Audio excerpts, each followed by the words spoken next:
Antoine is going to be crowned your WOR Season 10 champion. And history's been made. Ballina, the first WOR PS4 champion.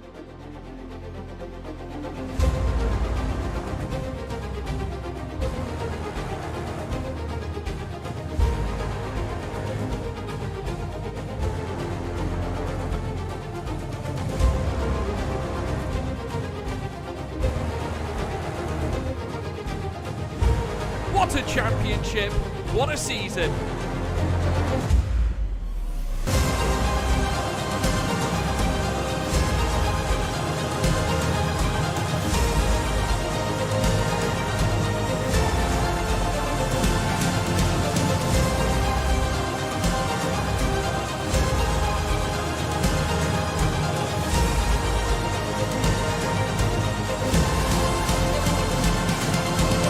Absolutely phenomenal.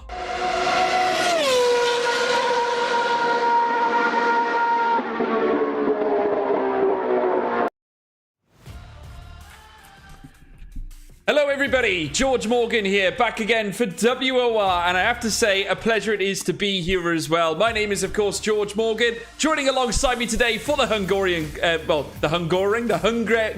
Grand Prix here at WOR is Ginger Andy. Andy, how are you doing, sir? Not too bad, George. A tongue twister like the racetrack, That's a bit, yeah. It's going to be a cracker. It's going to be a cracker. Looking forward to it.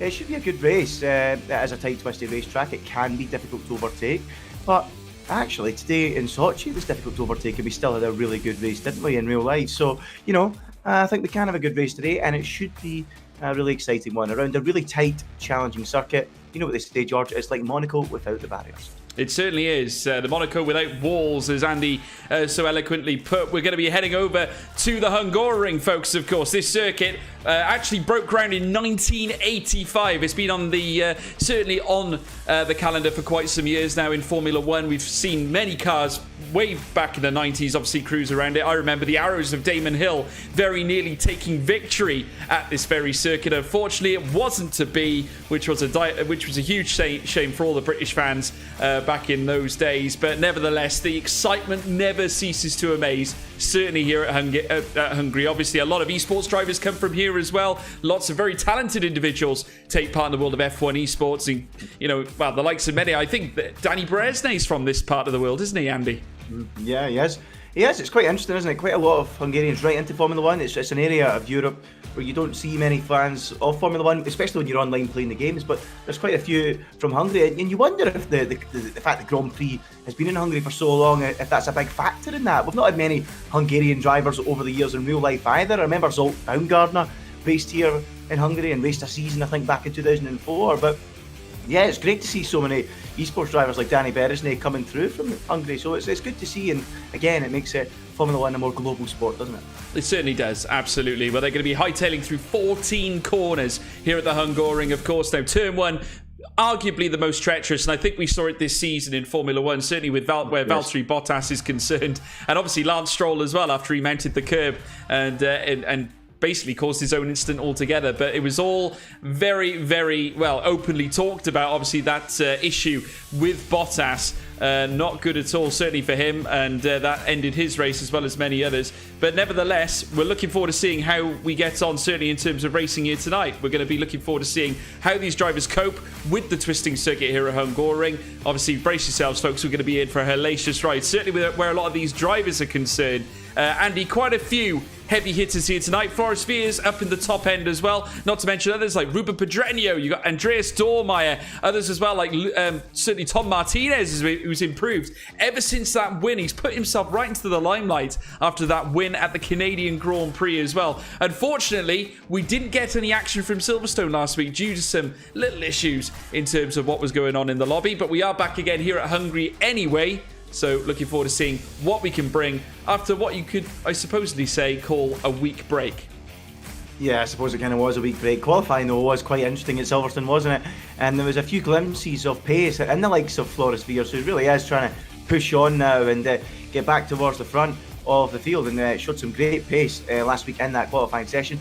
We'll have to wait and see how the race pans out, though, George. See how it's all sets up. We're in a full race scenario, full qualifying, full race, see who's got the pace, who's not. And, another man, Chanakinchi as well, he really picked up the pace, didn't he, at Silverstone Quali too. So he'll be wanting a good race as well.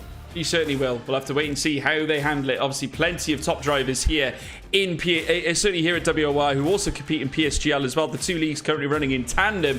And this is where you get to see the best of everybody, folks. It's brilliant to watch all these top-end quality drivers certainly try and pit their wits against each other here in a league racing format. The championship has been absolutely superb. Jake Benham leading the way. 95 points to his name after a no race last week. Shanaka Clay in behind on 53 points. Naturally, now that we're seeing the esports drivers bow out at this moment in time, certainly out of the racing picture due to the fact that esports is just around the corner. You might see a few familiar names, but a lot of drivers from F2 are making the jump up into Tier 1. And this is a great opportunity, Andy, for them to really prove themselves.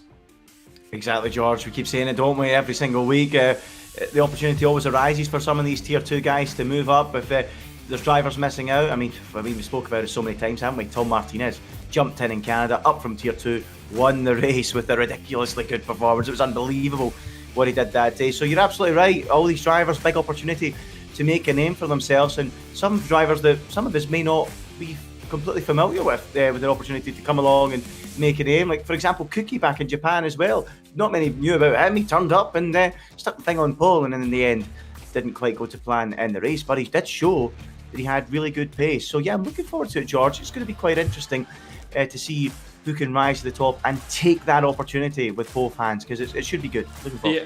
Absolutely brilliant, and obviously a lot of top quality names, as we have said before. Interested to see how Floris Viers gets on tonight. He's got a little bit of a point to prove, I think, and has been very open about his efforts in trying to improve to get back into esports again. There's certainly been a lot of comments surrounding that lately. Chanakinchi as well, another man who's in great form. Ledi Papinta, who we always see up for a scrap in the midfield.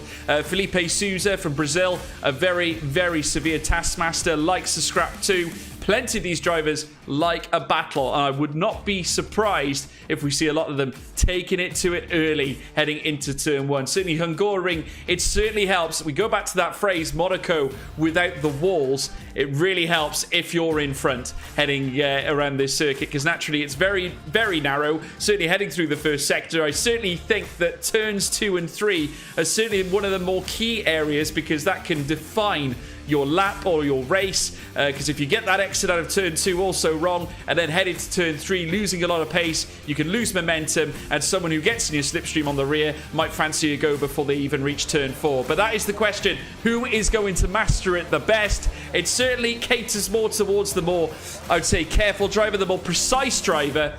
Have we got a few of those here today, Andy?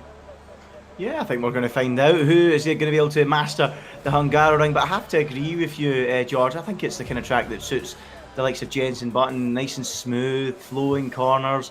You know, it's not really a track where you really throw the car around like you would at Silverstone, for example.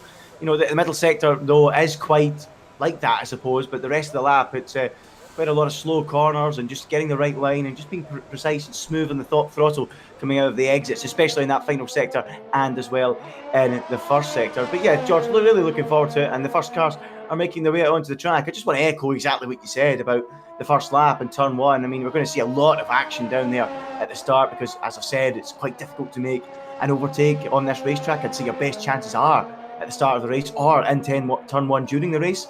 You can also set it up in turn 1 and make the move into turn 2 and 3. And if you can't do it there, you maybe even do, if you're brave enough, to get the move done up at turn 4. But yeah, generally quite a challenge and quite tricky to get the move done. And I actually quite like that challenge, George, because too often in esports and in Formula 1 nowadays, they just breeze by on the straight. So I want to see some side-by-side action in the braking zone, and I'm sure this racetrack will provide that. Yeah, certainly will. The only car currently out on track belongs to WOR JST. Currently reading up on the screens as Jan Steele, or Jan Steele, as he makes his way around the final corner. This, of course, being at turn 14. He's going to be making his way down the stretch.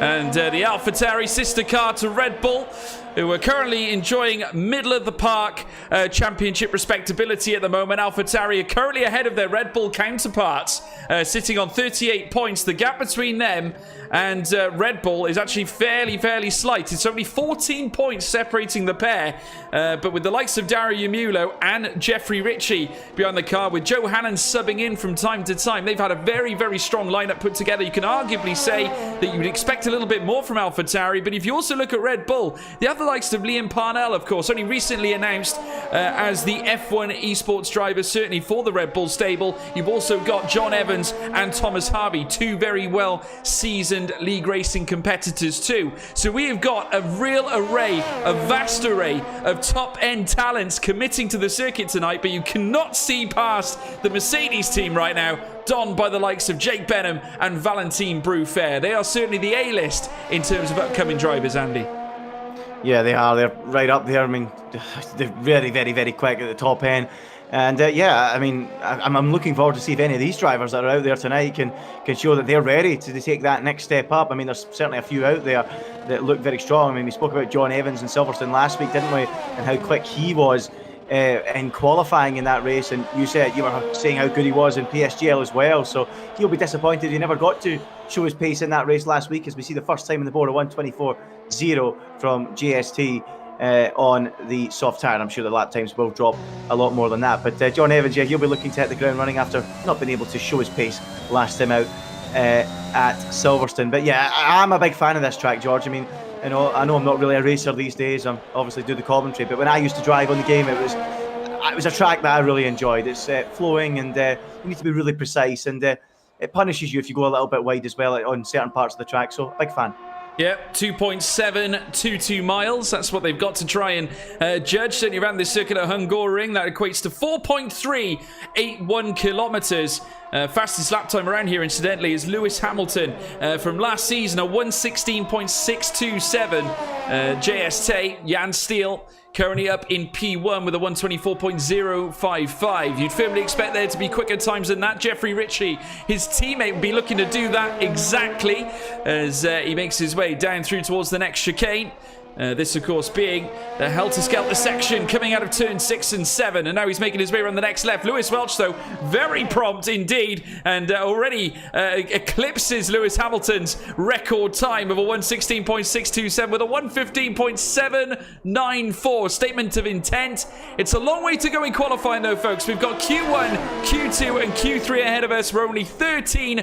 Well, we've got a long way to go. 13 minutes, 20 seconds for the rest of Q1. So plenty of time, certainly for these drivers, to get something out on the board. And we're already seeing the top names starting to filter their way through. Padman Lewis Welch, top of the table. And as I say that, look who's come up to the top as well. Jeffrey Ritchie hitting a top time with a 1:14.994, Andy. Yeah, no one hanging about today. No sign of any intermediate tyres or wet tyres. I wonder if that's a sign, George, that we might be seeing some rain in the race, perhaps. Is that maybe why they would do that? Because usually there's a pattern of the drivers saving all these softs and mediums and tyres up for later on in qualifying and the race. But maybe there might be some rain coming at some point if they're all switching onto softs and mediums very early on. Not too sure. Mind you, many of them are still in the pits, and maybe they just can't be bothered going out there on a set of inters or wets anyway. But just trying to figure it out, but not too sure at this moment. But Jeffrey Ritchie going quickest, 1:14.994, and we're just going to keep seeing these lap times tumble away, and then we'll have an idea towards the final few moments of qualifying what the cut-off point will be. Only 19 drivers were one short, so only 4 will drop out from this opening qualifying session, 16 through to P19. Yeah, absolutely. Here's Luke Smith now making his way around turn 1 in the Haas tonight, and he certainly is, but he's actually the full-time Haas representative, certainly here in this league. His teammate, incidentally, Mattis van Erven, recently announced as full-time driver, a bit squirrely there coming out of turn 2. Certainly not the cleanest as he makes his way now up towards turn 4. Luke Smith, though, very, very talented. And I believe he has actually slowed down on that lap as well. Floris Viers is out on a time as well, making his way down through towards, or up towards turn 4. That mighty climb very shortly. This is turn 2, incidentally. He's making his way down towards turn 3. Now he'll fly up towards turn 4. And donning the red-orange helmet, certainly that burnt orange helmet, heading into the next left now. Soon to be powering right through towards turn 5, and this is where you want to feather the throttle, just be a little bit more ginger with it, just to allow the car to just sort of cruise through. And now he makes his way through the chicane, and very important, you can obey track limits of this circuit. Very easy to get it wrong in Sector 2, because especially at this bend here, you can get thrown right out wide, and that's certainly not where you want to be. Coming around the next right-hander, you can almost take it 3/4 pace now. Put the throttle down now as Floris Viers makes his way down towards turn 11. Very shortly now, heading towards turn 12. He's just come out of turn 12 into turn 13, and very shortly around turn 14 for the final corner. Ruben Pedreño is ahead of him right now in the Williams. Of course, full-time Williams driver as well, as we're now watching now. Floris Viers, can he go up to the top end as he comes up towards the line? It's P2 is all he can get, but still a lot of work to do to close on Jeffrey Ritchie. A massive 0.8 of a second gap, Andy. Yeah, that's probably the difference between the two tyres, isn't it, around the racetrack like this? A lot of turns on the circuit, not that many straights, so the effect of the tyres and the difference between the tyres should be a little bit bigger, so it's showing up at around 7.5 to 0.8 at the minute, as Floris Viers goes quickest of the runners on mediums, but not by much at all. Louis Welsh hanging on then there, right behind him. But I've got to say, watching on board there with Floris Viers, George, I mean, that middle sector, it's so satisfying to watch and to drive from around, from through the chicane, turn 7 through to turn 11. So fast and flowing, and anytime you see a driver hook it up, it really is satisfying to watch. And Floris Viers certainly did that, but we've got an improvement then from one of the Alpines. So that time of a 15.7 being shovelled aside. Yeah, certainly is. We're looking there. The only Alpine actually currently, well, actually there's two Alpines out on track now. Simon Perigny is up into P2 with a 1:15.559. Channa Kinchi, his teammate, also there as well, but he's now boxing into the pits. Andreas Dormeyer, he's making his way around now as well. In fact, he's actually not yet posted the time. He's down to P16, but he's just rounded the final corner now. It's a big day now for Andreas Dormeyer. Can he improve? No, this is going to be a 1:30.738. P10 is where he sits. On the medium tyres, at least for now, we're seeing this as a constant trend in Q1 right now. A little bit different to what we usually see, where the top esports guys generally use the wet tyres. As you alluded to, now this could be a strategy, Andy. Could we be expecting wet weather heading into the race itself? Yeah, it seems very strange. I just don't understand why anyone would want to use the medium tyre in Q1. Maybe it's because the medium tyre is not the tyre to start the race on, perhaps, so there's no need to use it in Q2. Maybe that's what the drivers feel. I'm not too sure, George, unless everybody's going to go soft or hard in the race or in qualifying. Maybe they just do not feel that the medium is a very good race tyre for this Grand Prix. So very interesting to see everyone getting rid of that medium tyre very, very early on in this session. So we'll just have to see how it all pans out as Tom Martinez makes his way through the final few corners. He's not on a quick lap. Who else we got out there? Adam Can out there at the minute, and he's also invalidated, George, so he's not on a quick lap either. Who is out there going quickly? Well, I think John Evans might be out on a quick one right now, just heading around Sector 2. He's starting to push a little bit, making his way around the next right-hander now. Wants to watch himself heading over these lines. So, as I said before, so easy to invalidate. And I think... he's invalidated. Yeah, he's invalidated as well. So there you go. It just goes to show, doesn't it, how treacherous this circuit really is. A lot of these drivers putting everything on the line. And that can be your friend on some occasions, but certainly where Hungaroring is concerned, it can also be your worst enemy. Yeah, we've got Gareth Higgins going out there on a lap at the minute. He's P12. He's making his way around the final corner now. He's yet to do a representative time.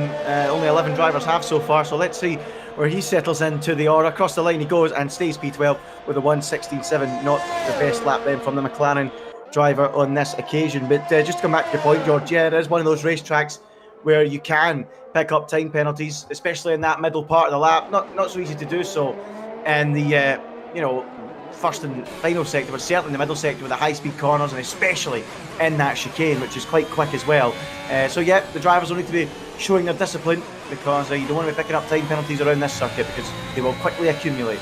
Absolutely. Tom Martinez goes up into P11 with a 1:15.968. We're seeing these deltas start to cruise down now. Obviously, I wouldn't be surprised if we start seeing them jump on the soft tyres heading into the latter part of this session. Obviously, you can now see them making their way around the next right yellow flags in Sector 3. A lot of traffic out on this circuit, and it makes it extra difficult to negotiate your way around. I mean, it's so easy to get caught up in some traffic out here, Andy. Certainly with the track not being overly generous with width. You lose a little bit extra as well when a lot of these cars are still out on track, whether they're on out laps or they're on cool-down laps. It could be a little bit of a roller coaster, certainly here at Hungary. It certainly can, George. Again, we go back to Monaco without the barriers. It's tight and twisty as well in that sense. Very easy to get in the way of someone else as Felipe Souza comes round the final corner, and he's looking quite quick, George. This could be enough to go quickest, and he does go quickest, a 1:14.6, and he goes quickest by a long way over Jeffrey Ritchie, almost 0.3 of a second, and that is a very strong effort from the McLaren driver, and that should see him through into Q2 safely. How many others now will jump onto the soft tyre? Yeah, I think we'll see a few. You can actually see Lenny Papinta, who's currently on a slow lap as well. He's actually amassed 3 laps on his medium tyres. I get the feeling that a lot of these drivers are trying to use and abuse this first compound medium tyre. We're seeing a lot of them now start to go out on softs. Jan Steele, in fact, is actually on softs as well, but currently in the pit lane. He's actually amassed 2 laps on those as well. John Evans is out on track. He's yet to post a time, so a lot of pressure on the guys at the bottom. You got John Evans, Pritesh Chapidi, as well as Adam Khan, who have not yet set lap times. Red Bull under excruciating pressure here, Andy. We might lose them both here at this rate. 5 minutes to go, not yet setting a lap time. That's a very dangerous position to be in. Yes, it's quite dangerous. I just don't understand why they've not managed to put a lap time together on the medium tyre just to have some safety. I mean, we saw John Evans invalidate a couple of times, so maybe that's just the main reason why, just not hooking the lap up. But let's see what John Evans can do now. He's been forced out onto a set of soft tyres, and I think the majority of the drivers will end up doing that. And as I can have a look now at the tyre detail, the best mediums for most of them, but now a lot of them going out there on the soft tyre, more than half the field. So John Evans then starting a flying lap around this Hungaroring. Let's see how he goes down into that first corner, where we expect to see most of the overtaking in this Grand Prix, dropping down into third gear, back up, short shifting into fourth, opening up that DRS, and then the short run down the hill into turn number 2. Really tricky, this one, to get right. Easy to run really wide, and you need to get a good exit out of there to slingshot yourself down the hill through turn 3 and then uphill to turn 4. How's he looking in sector 1? He's purple. It's a 26.7, and he's looking really strong, George. Yeah, he's really pushing it to the limit. You can see how close he's getting to the curbs, and I think he might have been validated. Yeah, I had a feeling. I did see him get over the curb a little bit too much out of turn 4, and that is the actual tricky part of the circuit. That is where we're going to see a lot of the times getting validated, Andy, because they like to throw it into turn 4. You can gain a lot of time there, but at the expense of a potential invalidation. We've seen it so many times, and I think it is the kryptonite for a lot of these guys, where they're trying to push to find extra time, and yet when they do so, they become the victim of their own success, shall we say, in gaining speed. But there is Mr. Anker making his way around the circuit. We have got a little bit of an update in the live chat. Rain in the race, we believe, Andy. So that would explain the use of medium tyres at the initial stage of Q1.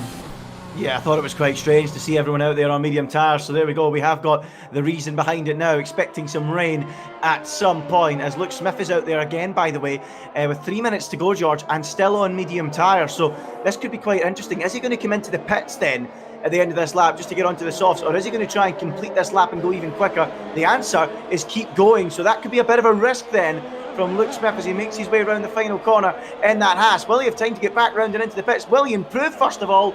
No, he doesn't, and it's a 1:15.7 for Luke Smith on the medium tyre, and that could be quite a dangerous position to be in.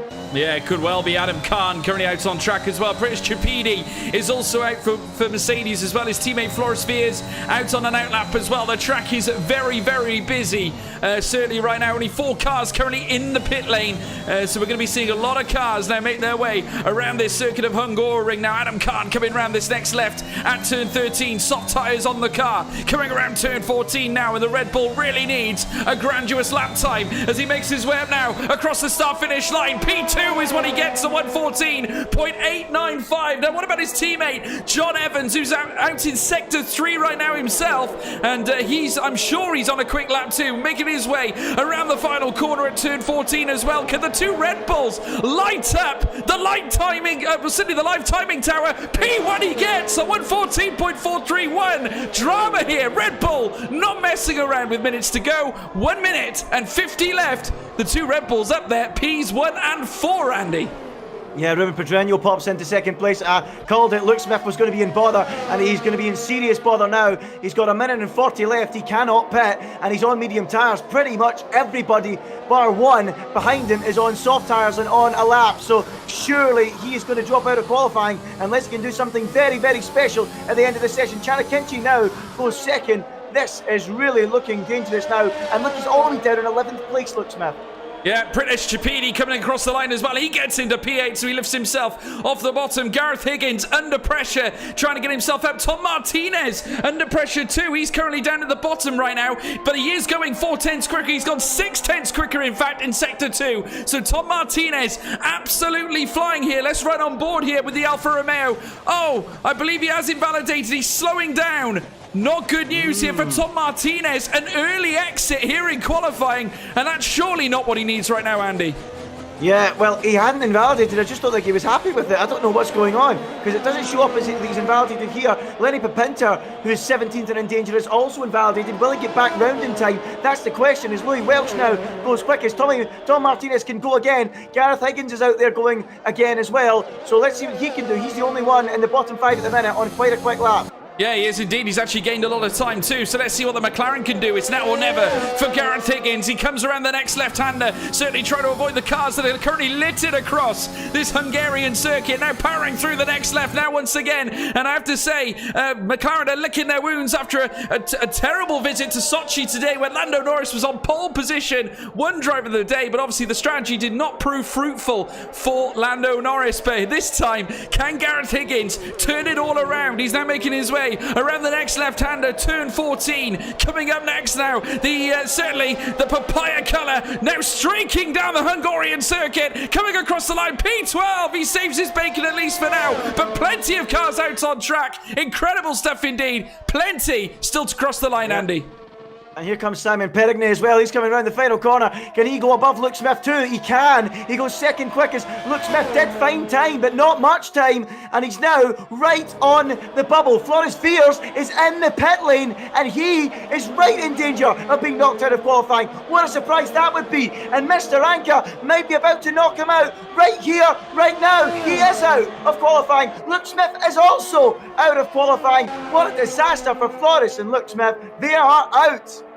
You would have expected a little bit more from those, that's for sure. Luka Milincic or Milnac is also out as well. Lenny Papinter currently at the bottom as well. Another surprise package that you wouldn't expect to see at the bottom end. The Aston Martin now coming around the final corner. Is he going to land a time late on? P7 he does! Brilliant from Lenny Papinter. Last gasp effort. Gets himself up into the top 10. Superb stuff there from that man. Looking further down, you can see Tom Martinez also managed to get ahead too. But Luka Milnac is now at the bottom of the timing tower, but a big major surprise. Floris Fears out of qualifying at the early stage in Q1. We lose Luke Smith.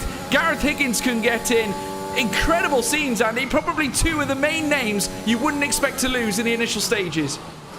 Yeah, absolutely. The writing was on the wall, though, for Luke Smith quite early on there with around 3 or 4 minutes to go, George. I've got no idea why with 3 minutes left he decided to carry on. He should have been straight in the pits and bolted a set of softs to the car. He didn't do that. He took the risk, took the gamble, only found 0.2 of a second, and it still wasn't enough, and he is out of qualifying. And that is also, as you say, a disaster for Floris Fears. Certainly is. Lewis Welch takes P1. Simon Perigny in P2. Of course, they are your top two in Q1. But further down, let's talk about the eliminations. Gareth Higgins out. Luke Smith out. Floris Fears out. Luka Milnac is also out as well. So incredible scenes there indeed. And certainly not the start the Mercedes would have wanted. But I have to say, credit to Tom Martinez. Late on, it looked like he was on an improvement with that second last lap, but just could not hook it up. It just all fell apart for him at that final moment. Decided to go again, and I have to say, you've got to have strength, courage in an abundance, certainly around a track like Hungary where it's far from easy, and yet still managed to pull it off as well. And he's not alone. You can see the likes of Higgins who tried to get himself up as well. He left it the last minute, but great to see the new blood not fearing the tier 1 situation. They've come here today, lots of new faces. They are eager to take it by the scruff of the neck, and a lot of them see themselves into Q2, Andy. Yeah, they've punished quite a few of them. Maybe the likes of Luke Smith and Floris Fears thought, we'll beat them on the mediums, no bother. Well, if that's what they thought, they've been punished. They are out of qualifying, and their complacency has killed them. Out they go in Q1. These young guys that are coming up and through, they're quick, and they've shown that they're quick, and they've knocked out two of the heavy hitters in Q1, and that leads to a mixed up grid and two drivers that are out of position on a track where it's difficult to overtake, and yeah, they're in trouble, George, and they've been punished. They certainly have been punished indeed, but I got to say, what a last gasp effort from Red Bull as well. John Evans and Adam Khan getting into Q2, leaving it very late. They didn't set an initial lap like the others did. They were at the bottom, but still managed to find their way up into the higher classification. John Evans actually managing to stick his car in P1 at one specific moment in time, so credit to him for that. But I have to say, I really do think Floris Viersby ruined the day that he did not go out for one last gasp or didn't manage to hook one final lap together on the soft tyres. Certainly, we have to see how a lot of these guys are able to manage this race now. But I have to say, looking at it on paper, we've got a very, very strong contingent of 15 cars now in Q2. Now, this is going to be very interesting, Andy, because like we've said before, obviously strategies are very important. Now, coming into Q2, this is where the drivers will decide what they start on heading into the race. The big question I have is, though, if we are getting rain into the race, are we going to get rain at the start, or is it going to feed into the race later on? So that again is going to raise a lot of question marks, because it's not really clear cut right now, is it? My gut feeling, George, is it's going to be raining at the start. That's what I think, given that all these drivers have used a set of mediums in Q1. I don't see why they'd do all those laps on them on the medium tyre, then do even more laps on them in Q2. So my gut feeling would be, George, that we are going to have rain at some point at the start of the race. And the one driver that's out there on the track using mediums is Felipe Souza. And if you remember, he did one lap really early on soft. So he's got a set of mediums to use. So that's why he's out there on those tyres. And Jeffrey Ritchie too, I think. I'm pretty sure he was out early on a set of softs too. So, that's why both of those drivers are out on mediums now. Yeah, absolutely. Felipe Souza now around turn 4, making his way around the next right-hander now. And as well, big day for Felipe Souza as well. Always liked Felipe in terms of his driving. Very, very quick guy as well. And surely overdue a race win at certainly at some point. He certainly is a class act. There's a lot on his for his YouTube content as well. Very, very busy in that regard. Very, very certainly in terms of quality as a driver, he is absolutely superb. We've seen him compete at the highest level, of course, PSGL last season in the PC Championship, fighting with the best esports drivers on the planet. And I have to say, he put up a really, really good show. Expecting a lot more from Felipe as he now rounds the final corner at turn 14. What sort of time can he nail on the medium compounded tyre as he comes up towards the line? Remember, 114s is what we saw before. 115.8, arguably maybe just a little bit of an installation lap here in Q2, but it gives him something to build on, Andy. Might be the case he'll strap on a set of softs later on as Chana Kinchi blows it out of the water 9/10 quicker, and he is out and about in P1. Yeah, just reading in the chat there, Luke's saying there's been a lot of reports of desyncs, George, and they're saying there will be a restart at the end of qualifying, just for everyone to be aware of that. So even by changing the lobby to a league setup, we're still having a few minor issues. I'm also hearing, George, that the reason Floris is out, he got wing damage going out of the pits on a desync collision, which is why he never got a lap in. So desync causing issues for a few drivers, and that's a bit of a shame, isn't it? Yeah, obviously something we cannot, certainly nothing can be helped at certainly at this stage.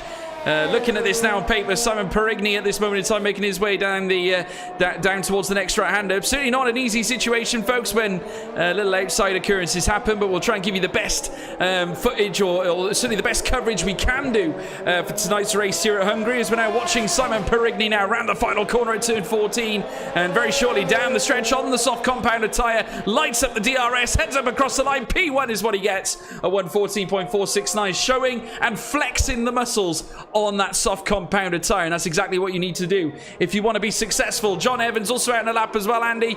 Expecting big things from John Evans. This could be a huge opportunity for that man in the Red Bull to claim a victory here tonight. Yeah, you're absolutely right, and we're going to get a real idea from the likes of John Evans where the lap time is in terms of pole position. However, he is on the medium tyre at the minute on my screen, but it says softs on the left-hand side. What have you got showing up, George? Mediums? Yeah, so let's see what the lap time turns out to be. I've got on the left-hand side softs, and on the screen mediums, so I'll have to just wait and see what kind of lap time it is. If it's in the 15s, it'll be mediums. If it's in the 14s, it will be softs. So bit of a mix-up here from the game. But John Evans, as you say, absolutely one of the drivers we'd expect to be towards the front after missing out on not getting that race at Silverstone last week, where we expected him to be really strong. But some really quick times then at the top from Simon Perigny, so that could be quite a challenge to topple. With it a 14.3, 14.4, that's around the quickest we've seen so far from Q1. What can John Evans do as he makes his way around the final corner? And going by this lap, it looks to me like a set of medium tyres right enough, and it is a 15.4 from John Evans. That's pretty solid on mediums. Yeah, very solid. I'd imagine he'd be back again on a set of soft tyres, so we'll have to keep our eyes peeled for that, man. British Chapini, though, managing to get himself up into P2 as well. Great visit there from the Mercedes. And the Black Arrows will be delighted with that. Certainly going one-legged into this last stage of qualifying. We're currently in the midpoint, really, with Q2 on the table. Of course, if we do get a dry race at the start, then that is obviously these guys will be trying to chunk out some great lap times in order to try and get their strategies on the table. First and foremost, British Chapini, who has nailed his time on a set of soft tyres. If that is his fastest time coming into the end of the session, that will be the tyre compound he starts on, as we're now watching Chapini now make his way around the next right-hander. We got Lewis Welch out on a outlap as well, obviously the man who scooped up top spot certainly in Q1, and the Ferrari once again will be looking to do that very same thing. Just goes to show Lewis Welch not afraid, despite being on the pad, to take on some of these guys who are arguably on the more responsive wheel setup. So great to see him topping the champion, well, certainly topping the table in Q1, Andy. Yeah, it's great to see, isn't it? I'm a big fan of Louis Welch. He just always upsets the odds. You don't expect him to be up at the front fighting at such a high level on what can only be described as inferior equipment. But there he is, once again, always delivering, always punching above his weight. Sometimes he feeds in the race, but that's because he's on the pad and the tyres wear quicker. And, you're slower in race trim in that sense, a little bit quicker in qualifying with the pad. Well, not quicker than the wheel drivers, but it's easier to match them in that situation. But in the race, sometimes fade because of that. But yeah, he's a very quick driver despite that, and he can drive around that handicap with no issues, and it's very impressive that Louis Welch is able to do that. But we've got 7.5 minutes to go in qualifying, and we're still waiting on a few more drivers popping a lap time into the 14s, because I think that's where we're going to be with most of the runners on soft tyres as we go on towards the end of this session. Let's see who can get through and who can't. But George, given the amount of drivers out there using soft tyres this early on, my gut feeling is they're expecting rain at the start of this race. Yeah, I think so. They're obviously not in fear of using up the compound, so that easily does obviously indicate that they are expecting rain at the very start of this race. So we'll have to wait and see if that is the case, but judging from what the drivers are doing, you can sort of get an idea as to the strategy heading into the start of the race, and certainly with the fact that we've got all the soft tyres now out on track, they're not living in fear, and we have got confirmation there will be rain without question. Lewis Welch, though, 2 points is all he's got currently this season, has got a lot of work to do, but given the fact that he has the pace, you could argue that he is underperformed here at this stage. We're now watching Lewis Welch now coming around the next right-hander, now looking to push. He's in sector 3, now making his way up towards turn 13 and just cruising the car now around this next left, feathering the throttle yet again, putting the power down now, heading up to turn 14 now, coming around that final corner. This Ferrari looking to once again touch P1 glory here in Q2, comes across the line. P6 is all he can muster on a set of soft tyres. Alarm bells ringing, Andy. That's not great. No, he won't be happy with that unless it's a used set, George. I'm not too sure. Well, it says only one lap, so probably not for Louis Welch. So that's, I've got to be honest, not a spectacular lap, not one he'll be too pleased about. And he's under pressure with 6 minutes to go, and he will need a brand new set of the soft compound tyre to get himself out of qualifying 2, to be absolutely sure. But those drivers in the 14, certainly Simon Perigny and Felipe Souza, will be happy with their times. Remember, look at this, Andres Dormeyer now lifting the bar substantially with a 1 minute 14.280, and that is the fastest lap of qualifying so far. Yeah, superb from Andreas Stallmeyer. Again, another driver, much like Felipe Souza, that has been trying to cut the mustard against the best of them, certainly in the past couple of years of PC League racing. And he's come here again, this time at WOR, and managed to knock his car up to top spot here in Q2. Obviously, we've still got some minutes left to go, but a brilliant statement of intent from Andreas Stallmeyer. Ruben Pedreño also out on track as well. He's gone 3 seconds slower in Sector 2, so must be on a cool down lap as such. Further down as well, Lenny Papinta coming around the final corner. Now he's on a quick lap. Now, is this one a valid one? Comes across the line. It certainly is. P2 is what he gets. A 1:14.353 for the Aston Martin. And approximately, well, he's within a tenth. Approximately, I'd say 800ths of a second the difference there, Andy. Yeah, not much in it at all. Mr. Anka out there at the minute, finally putting a set of soft tyres on. He's 15th and last in qualifying at the minute. Can he move himself up into the top 10 to progress into the next part of qualifying? He's on a reasonably good lap as he makes his way up towards the final couple of corners. It's going to be quite low down in the top 10, but I think it's going to be enough to move him through and into that top 10. Mr. Anka around the final corner. No, it's quicker than that. It's well quicker than that, and he goes 5th quickest on a 1:14.6. I've got to say, a high 14 might not be enough. Ruben Pedreño 14.9. I'd be worried about that. Maybe even British Chapidi will be worried about that as well on a 14.8. We'll have to wait and see, but this track is going to ramp up and the lap times are going to tumble, and John Evans is next across the line. He's flying. Yeah, he certainly is. He's 8/10 quicker in Sector 2, so he's certainly finding a lot of time, that's for sure. Don't be surprised if we see him at the top end. Here comes John Evans now in the Red Bull. Gives him wings this time. Let's see as he crosses the line. John Evans, P1 he gets, a 1:14.262. It's literally a boxing match. It's not AJ against Usyk this time. It's these guys on the track here trying to knock each other off top spot, and that's exactly what we like in a qualifying situation, Andy. Yeah, it's not Usyk, it's Evans that's the man on top at the minute, and he's going quickest with that 1:14.2. Who else we got out there in the bottom 5 on a lap at the minute? It looks like Tom Martinez is on one at the minute, and he's gone through that first sector timing being without invalidating. So let's see how he gets on. 1:15.6, his best time in this section so far, but it was set on the medium compound of tyres, so that was not the most representative of times from him so far. Louis Welch, as we predicted, would struggle with that 15.0 to get through. He's on the bubble, and Tom Martinez at the minute is on course to knock him out of qualifying. Louis Welch will have a chance to respond as Tom Martinez goes wide, makes the error, and will have to go again. But I've got to say, George, there was no invalidation there. I'm not too sure why Tom Martinez backed out of that one. Maybe he still didn't think it would have been enough, despite the fact it would have been well in the 14s. Very, very similar set of circumstances to what we saw him do in Q1, so we'll have to wait and see whether he can bring it back. But we've got plenty of drivers out on outlaps. Felipe Souza, British Chapidi, Ruben Pedreño, Louis Welch, Primoz Mikalavic as well, who's currently out on an outlap too. Adam Khan, who's currently out and about as well. I'd imagine he'll want to go again. Jeffrey Ritchie is out on an outlap as well as Jan Steele as well. So plenty of drivers out and about. Jeffrey Ritchie more than capable of getting himself up to the top end too. John Evans is still out and about as well. We've got 2 minutes remaining in this session, folks, so keep your eyes peeled on this one. Chanakinchi heading around now the final couple of bends. He's coming into the pit lane too. A 1:14.354. Is that a comfortable time? We're not quite sure. I get the feeling the safe zone has got to be, I'm sure that you've got to be within the 14.4s, otherwise you've got to be doomed, Andy. I don't know, George, I don't know. I think that might be okay. I'd say maybe Felipe Souza on a 14.5 might be okay too, but he's going for another lap, so we can't be sure about it. Mr. Anka going for another lap. I mean, there's a clear gap there between 7th and 8th. Mr. Anka on a 14.6 and British Chapidi on a 14.8. So you'd think that Mr. Anka on a 14.6 might be safe, but we'll have to wait and see. Ruben Pedreño certainly isn't safe on a 14.9, and he's going again, and we know he's got the potential to go much quicker than that, and that's exactly what he's doing at the minute. Louis Welch has also went quick. He's went fastest of all through the first sector too, so the lap times are coming, and Louis Welch behind on the road goes purple in sector 1, gets a big slide coming out of turn 4 and ruins the lap, so he's got one more chance to get himself into Q3. The pad master is in trouble.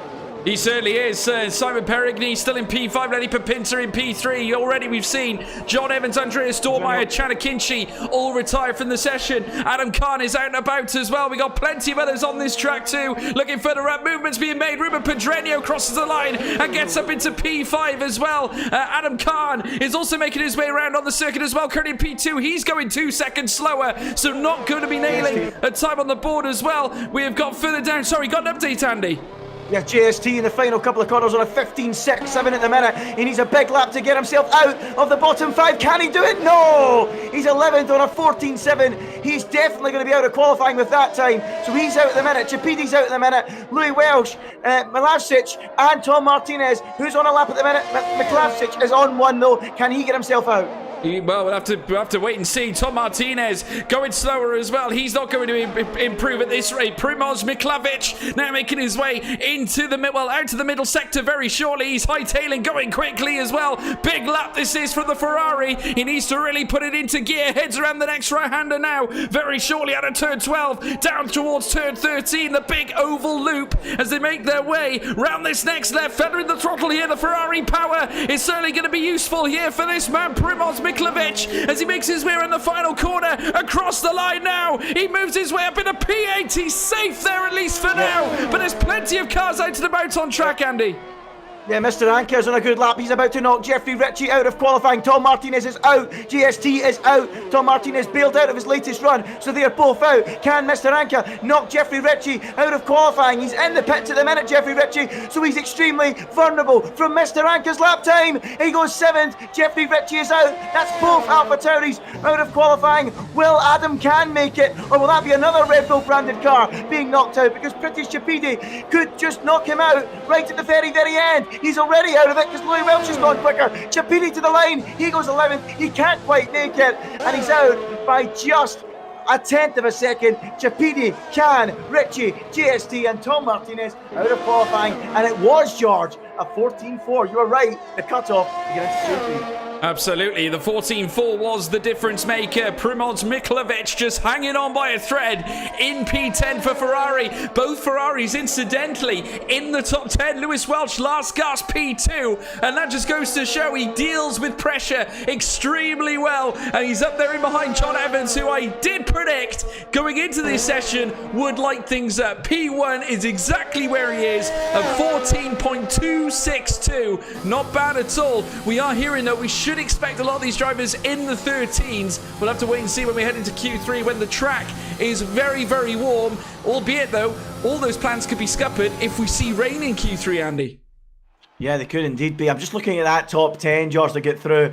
I would say anyone in the top 7 I would fancy to be up towards the front. Before we started the session, I would have said any one of those the top 7 you'd really be looking at to be favourite for this Grand Prix. And they've risen to the top in Q2. Let's see if they do get into the 13s in Q3.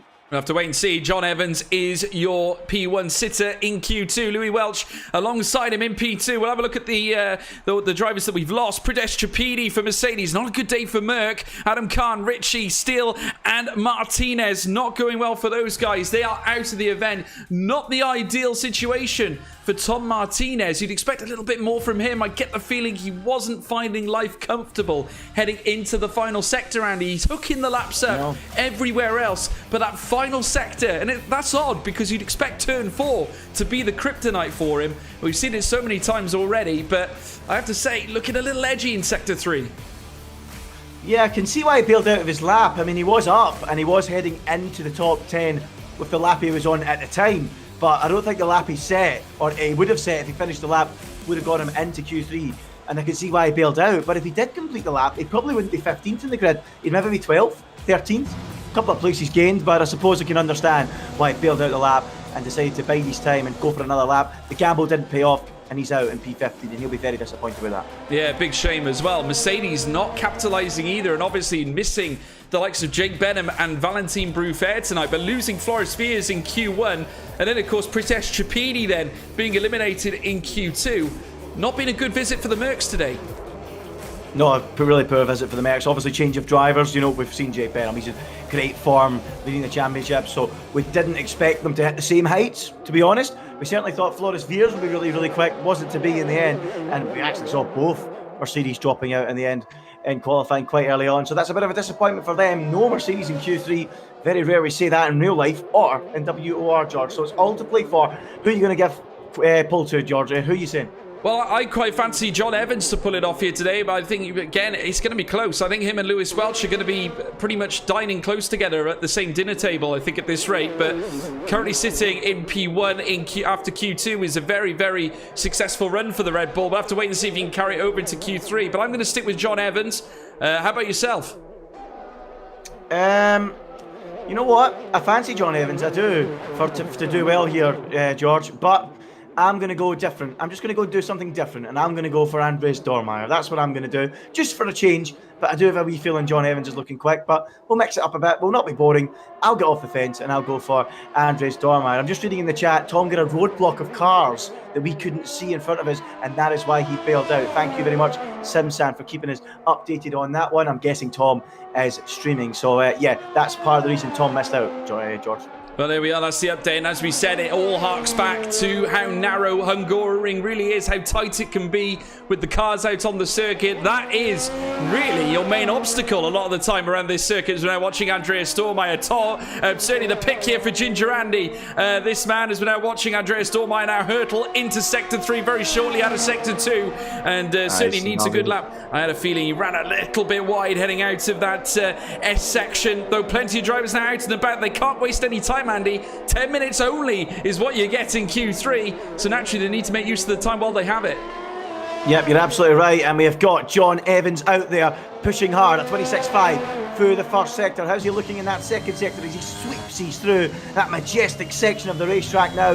Formula 1 car on rails through there, and John Evans is looking pretty confident, dancing the car over the curbs, and he now gets to that second sector timing beam, and it's a 52.8 up to this point. Is this going to be the fastest lap time we have seen in qualifying so far this afternoon as he makes his way into that long sweeping left-hander? A little bit of a twitch on the way in. The car didn't quite want to bite for that penultimate turn, and now into the final turn. Ruben Pedreño, a 15.0 to beat. That should surely be smashed aside by John Evans as he comes towards the line. It's a 14.2. It's a fantastic opening effort from John Evans, and I'm sure he thinks he can go quicker than that, but that's a great way to start things off. It's the right way to start, certainly, Andy. Lewis Welch up there as well. Simon Perigny makes his way into second place for Alpine. Chanakinchi immediately slaps his teammate down with a 14.336. We now watch Lewis Welch, the other contender for that pole position. Please light up the live chat, folks. We want to hear from you. Who is going to be starting on pole position for this extraordinary Hungarian Grand Prix? Lewis Welch now around the final corner himself in the Ferrari. Is he going to go to the top end? No. I think that was a 14.456. Not the best from Louis Welch. P5 is all he can get, and immediately trumped by his teammate Primoz Miklovic. Gets his way up into P5 with a 114.433. But Mr. Anker's next, Andy. Yeah, he is next, and it's a 53.4 through the middle sector. It's not looking particularly quick from Mr. Anker, and I think this time might just be enough to beat Ruben Pedreño and no more. It might not even beat his teammate, this one from Mr. Anker, so it's not looking like a particularly special lap, but let's just watch him complete it anyway as he chucks the Williams in to the final corner. Mr. Anker up to the line. Where's it going to be? Will it beat Pedreño? I don't think it will. It doesn't. He goes 8th quickest. Felipe Souza, though, has started his first flying lap of this session. Dormeyer on an outlap after that error he made by cutting a corner on his first lap. So Dormeyer on the back foot, Souza just starting to go for it now. He certainly took a lot of curb at the top of the hill at turn 4, but he got away with it, George. Yeah, he's looking very good, Andy. He's coming around the next left now and making his way around the next right. He's going to be making the almighty charge down towards turn 12 very, very soon, but he's got to try and negotiate turns 9, 10 and 11 first. But as he makes his way through now, looking ever so tidy, heading around turn 12, and the Emirates banners there littered across the grandstands. We're now watching the McLaren make its way around turn 13, this looping section, almost like a loop of a shoelace, as we're now watching the McLaren now work its way around turn 14. Again, feathering that throttle here across the line. DRS opens up. Felipe Souza, P7 is all he can muster right now. And all that's left, the only man not to settle a lap time is your man, Andreas Dormeyer, Andy. Yeah, but he's out there now and he's going down towards that first sector timing beam. Let's see what he can do through the first sector. It's a 26.6. That's a 10 slower than what we've seen from the best time from John Evans so far. And I think he backed out a little bit there, going over the curb, worried that he was going to invalidate again. So a little bit on the ragged edge here is Andreas Dormeyer. It's been a scruffy start to qualifying. Can he find a way to dig himself out of what has been a tricky situation in Q3 so far? How's the middle sector looking? My guess is a bit scruffy, but you know, sometimes aggressive and ragged can be quick, and it's a 52.9. It's pretty decent up to the second sector for Andreas Dormeyer. He's got time to find. He's going to be looking to get into the 14.4s minimum here, unless it's a very, very tidy final sector. Dormeyer then in the Haas, coming up towards that final corner. Throws the car in, the fans rise in the grandstands in anticipation. Dormeyer right out to the edge of the track. Where's he going to go? He goes P2 and on to the front row, and very, very close between he and John Evans. Our two picks are 1 and 2, George. They certainly are. Currently, the gap lap settles at 600ths of a second. That is all that's between Andreas Dormeyer and John Evans, but John Evans proving to be currently the man of the moment. He's currently in P1, sitting on top spot, a 1:14.233 that's currently in the favour of the Red Bull driver. All the cars, though, in the pits, apart from Andreas Dormeyer, who's on a cool-down lap. But I have to say, this is where we see the calm before the proverbial storm here, Andy. So obviously now this is where the drivers need to get their wits about them. This is key. Well, into the final 5 minutes, they'll have a couple of minutes in the pit bay, just getting ready, get themselves mentally ready for the start of this final run of laps. I mean, obviously, what are we predicting to be the gap? Are we going to see a 1:13 here at this late stage? I don't think so. I don't think so. Maybe a 14-1.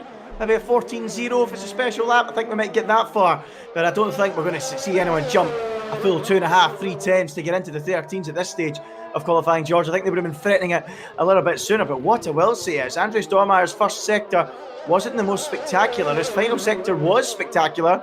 I didn't quite see the whole of John Evans' lap to compare, but there's certainly more time in Dormeyer's lap, I have to say. Well, it's home to the world. Well, certainly the European Truck Racing Championship, the European Le Mans Championship, the World Series of Renault, the GT Championship, the Grand Prix Motorcycle Racing, and the Hungarian Motorcycle Grand Prix, as of historically 1990 and 92, and the World Superbikes as well. We've seen so many different echelons of racing, but Formula One is what we know it for. Mr. Anker now making his way around the next right-hander, heading down now towards the next right-hander himself at turn 12.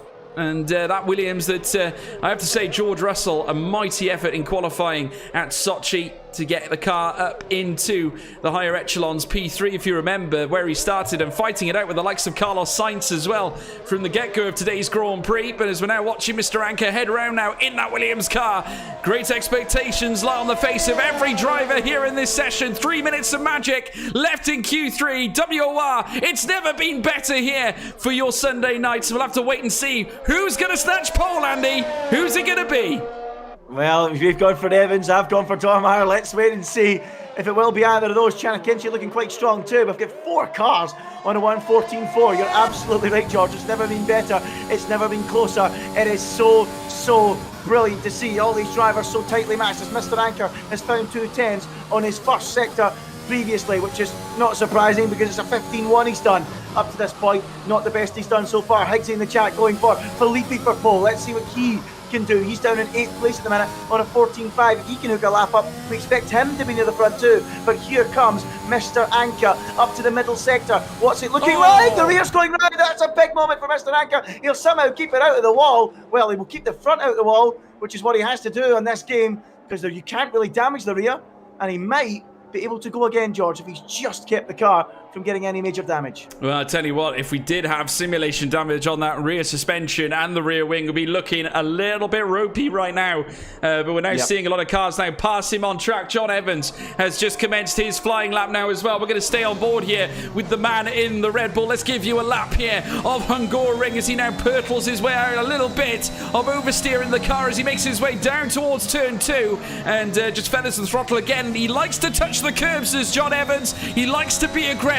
Heads out now, out of turn 3, heading up towards turn 4. The elevation change heading up to this sector. Eats a lot of the curb on the entrance. Lovely indeed. He barely got the other tyres close to the curb there. That's brilliant. The left side not touching the exit of turn 4. Heading through the next chicane here in between turns 6 and 7. Down towards turn 8 now. Hurtling towards turn 9. This very maze-like section where you've really got to try and maintain the grip in a highly pressurised, certainly high velocity situation. Makes his way down the stretch between turns 11 and 12. Flyover banner ahead of him now, heading around the next right. Again, skirtling on the tyres there. The car is on literal rails right now. Around turn 13, heading around towards turn 14. Again, a feathering off the throttle here from John Evans, who's looking to try and lash down a pole time. Heads up towards the line. It's a 1:14 flat and 14.042. Exquisite bit of laps, and certainly over 2 tenths found. That is superb, Andy.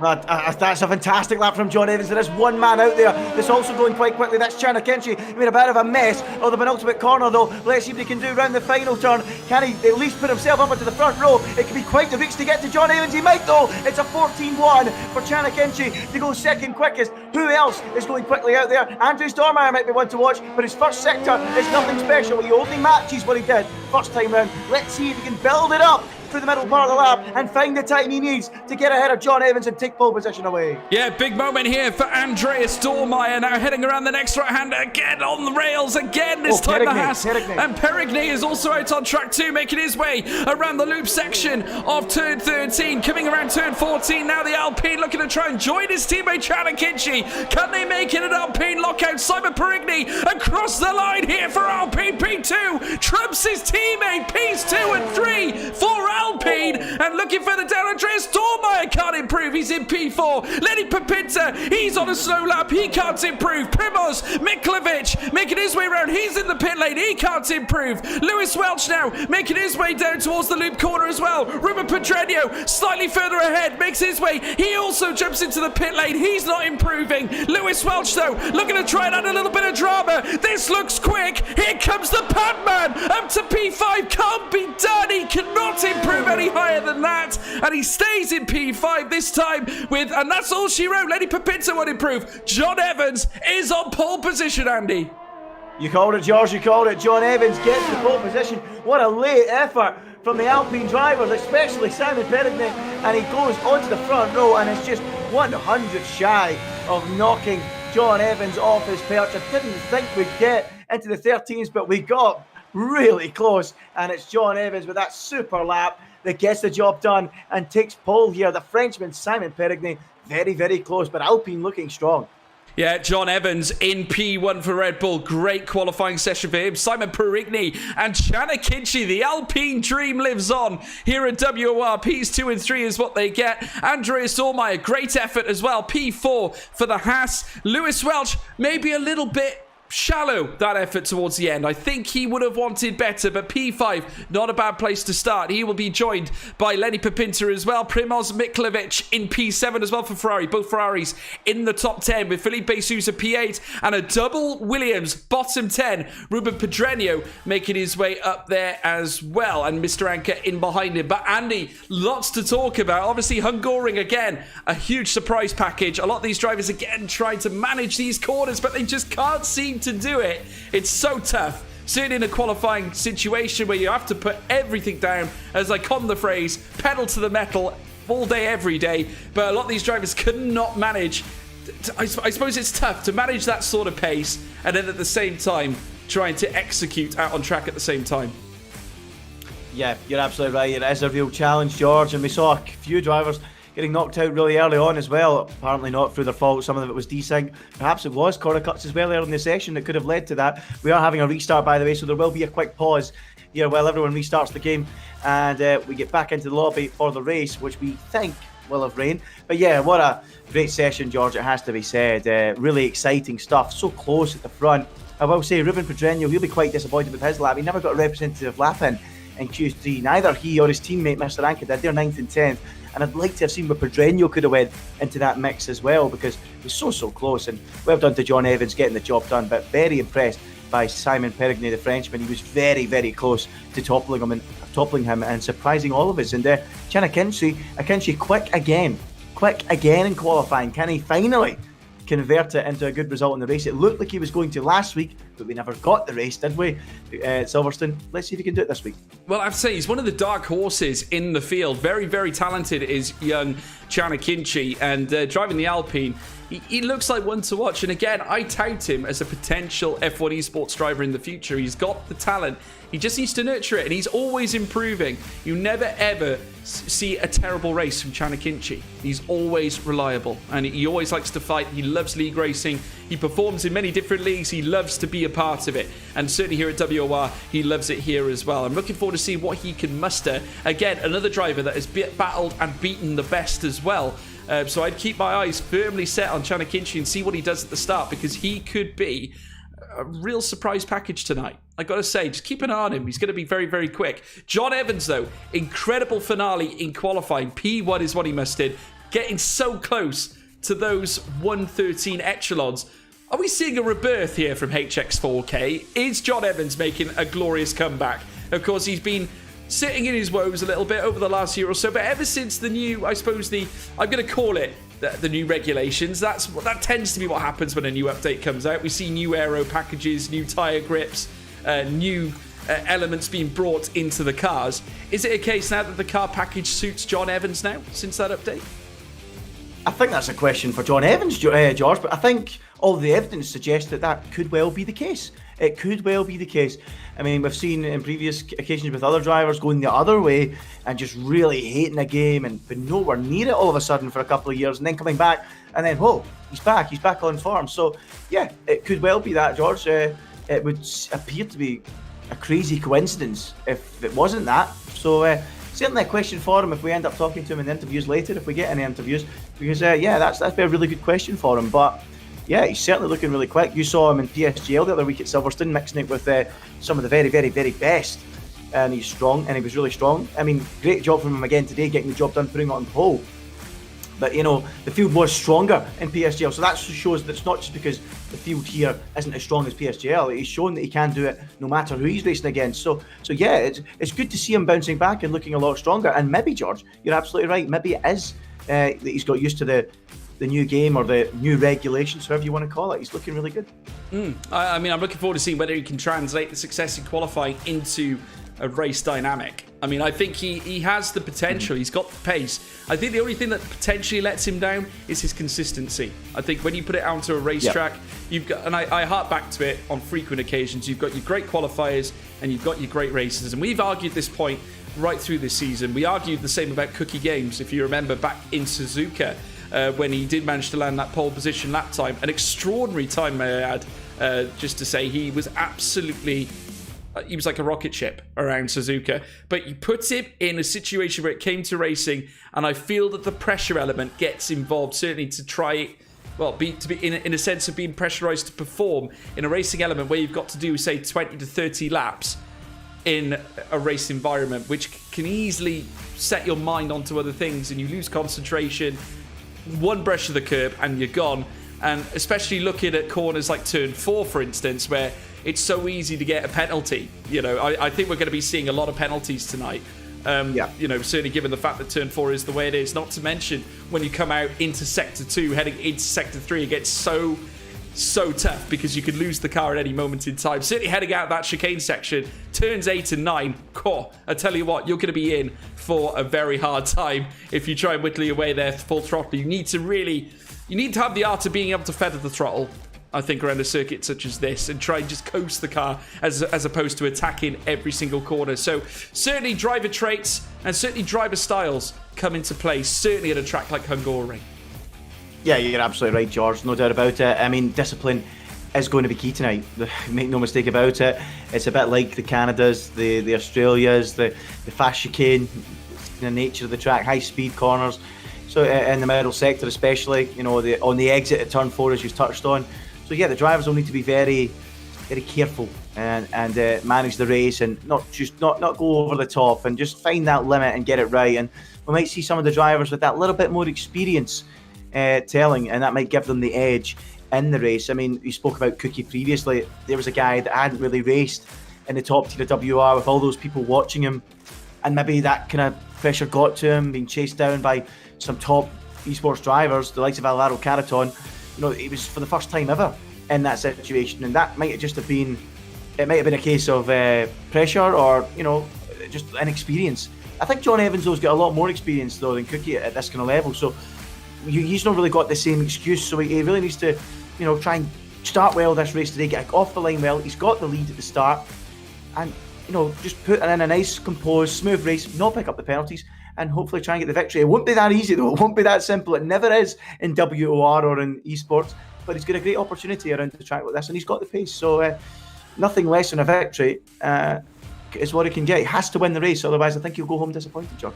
Yeah, I know that John Evans is very much aiming or trying to get himself back on a successful path. I know that he stated that he wants to compete.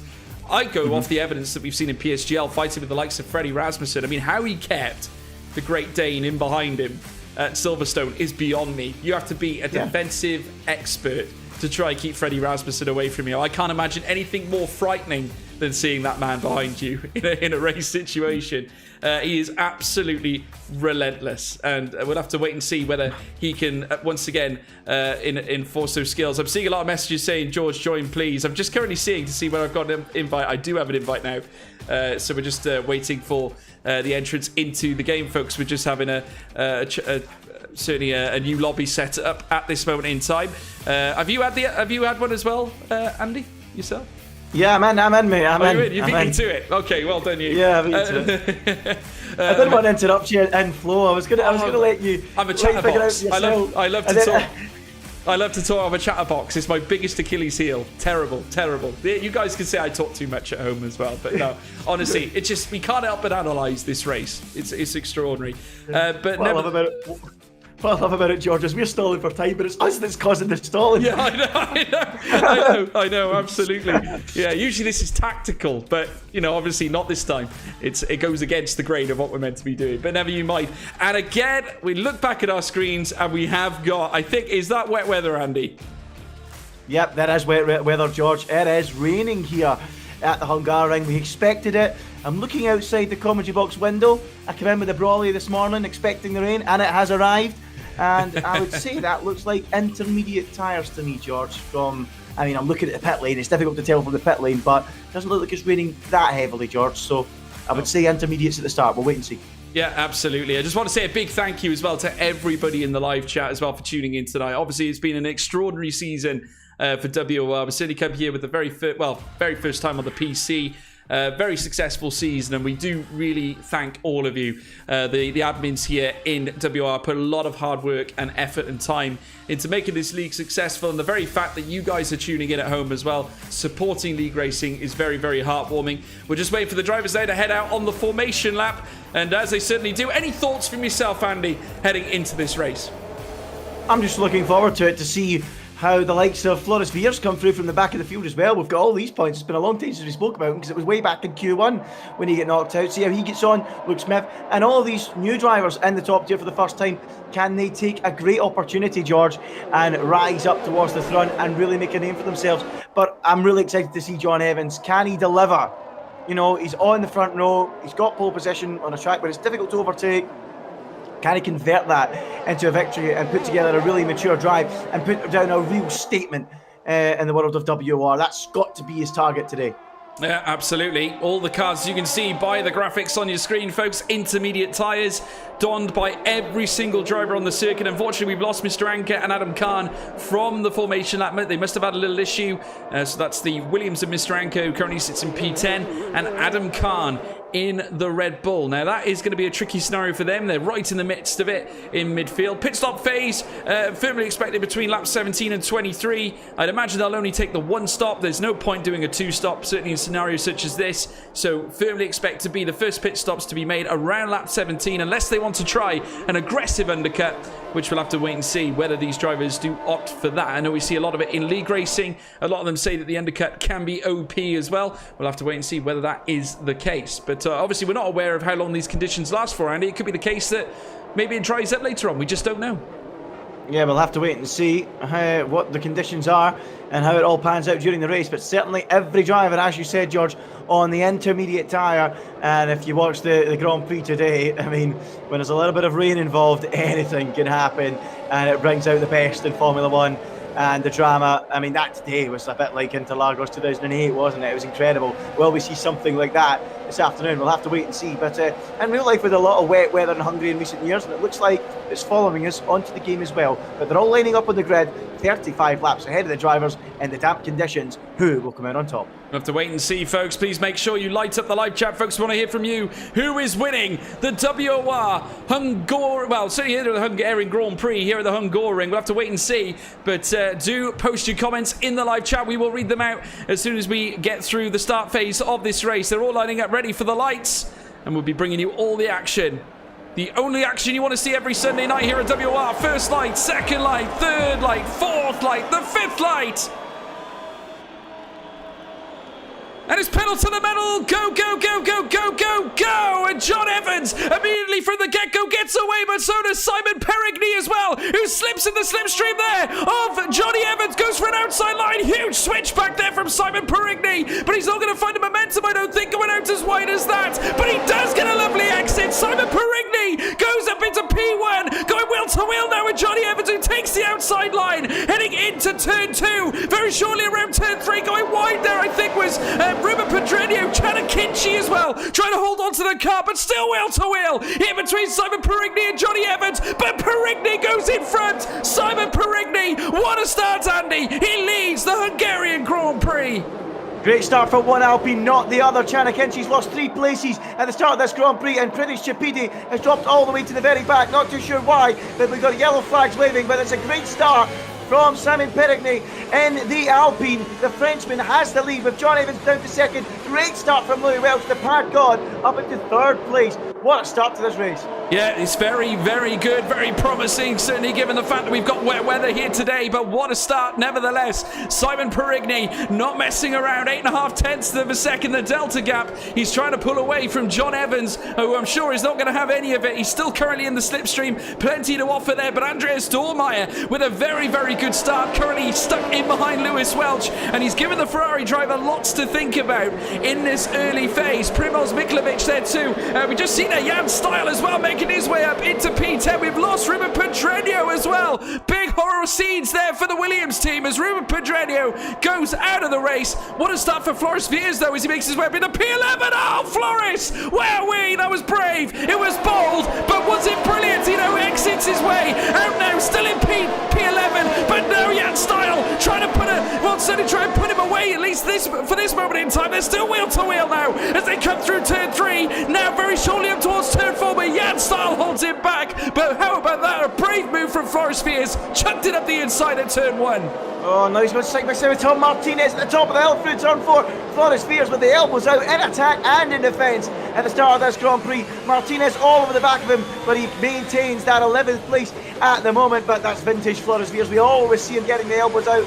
Some drivers don't like it when the Floris Viers gets the elbows out, but he's got no fear, and he got them out there. Couldn't quite get away past Jan Style, and almost for his troubles lost out to Tom Martinez. It wasn't to be though, and he stays in 11th place. But great start to the race. The drivers just trying to find their way, find their feet in these tricky conditions. But at the minute, Simon Perigny holds the lead. He certainly does. Andreas Dormeyer still managing that gap. Luka Milinak currently trying to batter off the others. Oh, he's out. He's retired. Luka Milinak is out of the race. And he will now be another casualty that we've had now. We'll have to wait and see what the safety car does. And we have lost Luka Milinak as well as Ruben Pedreño. Simon Perigny enjoying the wet weather conditions. Look at that, Andy. He's out by 1.3 seconds. That is phenomenal. Yeah, he's absolutely flying. Really taking to these conditions. A few drivers complaining about desync. We've got Ruben Pedreño in the chat. He's out of the race. He's saying, oh my god, the desync, the game is unplayable. So a few complaints out there, but we're getting away with it at the minute. Not as bad as Silverstone, at least, as we continue on our way. But what a start from Simon Perigny. You're absolutely right. The man is disappearing, George. 1.5 seconds up the road already, and we're only on the 3rd lap. That man is flying. Could we be seeing the crowning of a future star? We'll have to wait and see. Lenny Papinta now rising through the next right-hander, I have to say. Looking ahead as well. Felipe Souza also trying and zone up on Chanakinchi. Just a little word on Simon Perigny, I have to say, Andy. We commentated on him before. I remember when his screen name was Nomsy, and if you remember, he was absolutely electrifying previously. We've seen him before competing at the highest levels, and once again he's springing 2 tenths per second again upon John Evans now. 1.7. He is absolutely flying again, and it's absolutely sensational to watch, and he's taking the race to them.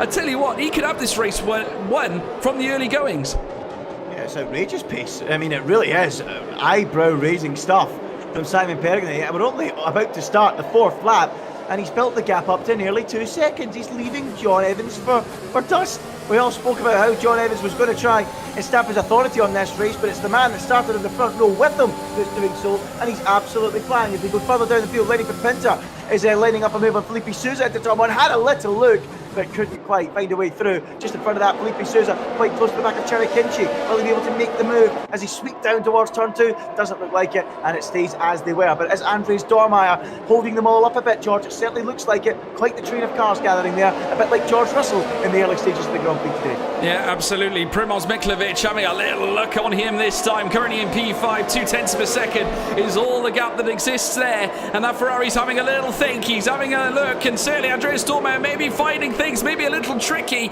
He's starting to miss the apexes a little bit, certainly around that very helter-skelter turn 5, where you could so easily lose it again if you brush the curb on the inset. But Primoz Mikhlovic currently stuck in behind the Haas, and got to say, Haas, though they are powered by Ferrari engines, in real life not quite the same formidable creature that Ferrari is certainly known to be, as they now rise through the next right-hander, and Primoz Mikhlovic is now trying to find his way closer and closer on the rear of Andreas Dormeyer as they make their way now down towards turn 13. Again, this loop section where again you need to feather the throttle, try and hit the pedal down as quickly as you can in order to get a quick burst of pace heading around towards turn 14, the final corner. And it just seems to me that Ferrari is coping better around this track than that Haas is, Andy.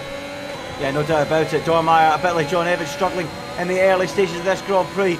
And is Mikhlovic going to get close enough to make a move into turn 1? The number 41, no, he is not. He's still stuck there behind Andres Dormeyer in the early stages of this race, and there's quite the queue forming. You've got Chanakinchi in there too, Felipe Souza, Lenny Pipinta, Jeffrey Ritchie, everyone down to Luke Smith within a second of each other after Andres Dormeyer. So he certainly is holding them up a little bit. Louis Welch running well in third at the minute, but they're all just following each other around at the minute. And on the game, in real life, you can overtake easier in the damp conditions. Sometimes it's a little bit harder on the game because you don't have the benefit of the DRS, and you have to get quite inventive around some of the corners in this racetrack. So can Primoz find some way to get ahead of Andres Dormeyer around the track? He might need to get inventive. No, he won't. If Dormeyer does that, he goes wide. Big slide, and now the opportunity might come for the Ferrari. He's all over the place, Dormeyer. He's extremely rattled. And now, will the opportunity come for the Ferrari driver? Not quite. Dormeyer making the mistake on a narrow part of the track, but overtaking is difficult. Yeah, certainly finding the circuit a little bit more treacherous in the wet weather than what he did in the dry, but certainly Andreas Dormeyer can see a full wing mirror of Ferrari, that blazing red colour that we have seen so often in Formula 1, once again trying to rise up on another opponent. There you can see Andreas Dormeyer currently in P4, but for how long is that going to be the case? Because as soon as Primoz Mikhlovic is going to get into his slipstream, you can see there Andreas Dormeyer trying to get away, trying to break the slipstream here again. The Ferrari tried to load up, but no, once again they're frustrated, and the longer this goes on for, currently what this has meant for, certainly in terms of the leaderboard, is Floris Viers again chucking it up the inside here into turn 1, Andy. Yeah, he's having a go then side by side now. GST just does not want to give it up. Can he sweep right round the outside and regain the place? Floris Viers has the high ground, and he does now have a position in the World Championship points. Up to 10th he goes, and the Dutchman moves through past GST. He tried everything he could, couldn't hold on for much longer, and Floris finally gets the job done. Next up on his radar, the other AlphaTauri of Jeffrey Ritchie.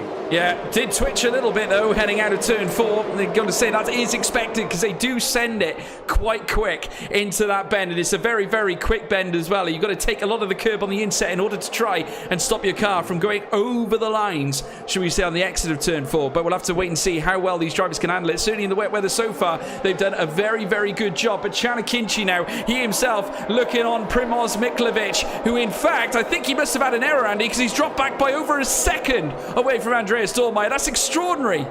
I'll tell you who else has made an error. John Evans. He was holding the gap at around 1.6, 1.7. It's now 2.5 seconds, so he's in a mistake as well somewhere in the middle sector. And Simon Pittman, thank you very much. He's now 2.5 seconds clear, but we'll stick with Chanakinchi for the moment then as he comes around that final corner. Can he get a run on Mikhlovic down this straight as he moves across the right hand side? Mikhlovic to try and cover the line, cover the toe and the slipstream, and he's got it covered by the time you get to turn 1, and Chanakinchi stays in P6. But both Alpines looking very, very strong at this stage of the race, especially the race leader, Simon Pittman.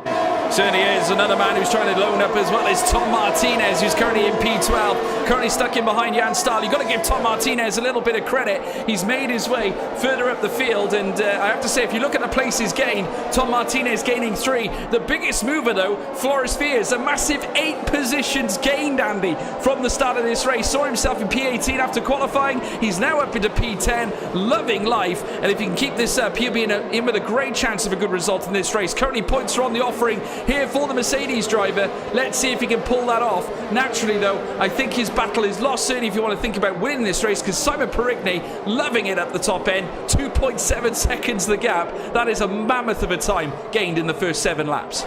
Yeah, it's absolutely astonishing from Simon Perigny. He deserves so much credit for that. Can he keep it going all race long? Because, you know, if you win a race by quite a few seconds in a field this close, you really are making a statement, to the point where you'd be showing some of the drivers in PSGL how to do it if you win by this margin, because this field has got no slouches in it, no doubt about it. John Evans is quick, we've seen it, we spoke about it racing with Freddie Rasmussen a few weeks ago at Silverstone, and Simon Perigny is 2.6 seconds up the road from him and setting another fastest lap. So this is a big statement being made at the minute as Floris Fiers tries to get close enough to Jeffrey Ritchie. Still not there though, and it's quite the train of cars behind. Who is it at the minute they're stuck behind? Is it still McLassic? I think it is in P5. Yeah, he certainly is. He's got Chanakinci right on his rear right now, and Miklovic now looking in his mirrors can see that Alpine car, and again this time it looks like the tables have turned, because where Andreas Dahlmeier was struggling with some of the apexes, it's now Primoz Miklovic who's now in trouble, and Chanakinci is right on his rear this time, I must say, as they watch now certainly the drivers hightail through the next right around turn 5, and they power their way down towards turn 6 and 7 through the next chicane. This is the tightest part of the circuit that they're now making their way around now in sector 2 proper, heading around turn 8 into turn 9. There you can see Primoz Miklovic. Look at the huge train of cars that's currently in behind him. We've got to say, battles in amongst the best of them here, and that's actually brought Floris Fiers right into this race, so you can thank a lot of this. We just see a little tail snap there from Chanakinci, and that is something we've seen a lot of. Naturally, a lot of these drivers maybe putting the brake bias as low as maybe 56 in this race, because naturally as the wet weather conditions come into play, they do have to mess about with the bias a little bit in order to get a better, well, certainly a better chunk of grip on the car heading into some of these corners. Yeah, we're now watching Chanakinci hightail out of turn 14 now. Chances on the table here for the Alpine driver, and I think Primoz Miklovic knows it. He darts in on the inside. Best opportunity here for Akinci, who sends it up the inside around turn 1 now, the Alpine, as they go wheel to wheel now, heading out of turn 1 down towards turn 2 and turn 3 very shortly. There's still wheel to wheel. The Alpine going for a big set round the outside here, but still the Ferrari and Primoz Miklovic still rising to the occasion, holding on. Can Miklovic retain it? No, he can't. It's Chanakinci up in a P5. In comes Felipe Souza for a run as well, down the outside of turn 4. He can't do it there. He knows better than that, but he's right on the rear diffuser of Miklovic's Ferrari. You know, George, I can't say how good that was from Chanakinci. That was absolutely sensational. He lined it up at the final corner. He just took the wider line in, got the quicker exit, and he lined it up beautifully in the previous corners. Got the move into turn 1. We're now seeing moves between Pepinter in there as well. I'm trying to shuffle back to it. George, what are you seeing? Yeah, I'm seeing that man, Jan Style, currently wheel to wheel with Floris Fiers, and Floris not afraid to make the big moves in this race. Oh, I gotta say, wheel to wheel in sector 2 is oh so treacherous as they come towards the next right-hander. They're leaving nothing to chance here in these corners, and still the Mercedes and Floris Fiers down the inside now on the next left here at turn 13, and he might get Tom Martinez through as well. Martinez going for the big move too. The Alfa Romeo round the outside of turn 14, wheel to wheel now with Jan Style, who is still going wheel to wheel with him down the home straight now, past the paddock. Floris Fiers up in a P9. That was brave. It was certainly bold. Can Tom Martinez do the same? They're in around turn 1 now. Martinez and Style. Floris Fiers is now a barrier in front of them. Can Martinez get a better exit down through towards turn 2?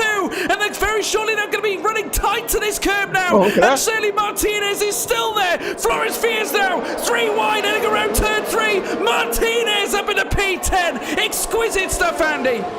For a moment there, I thought Martinez was going to take a pair of them.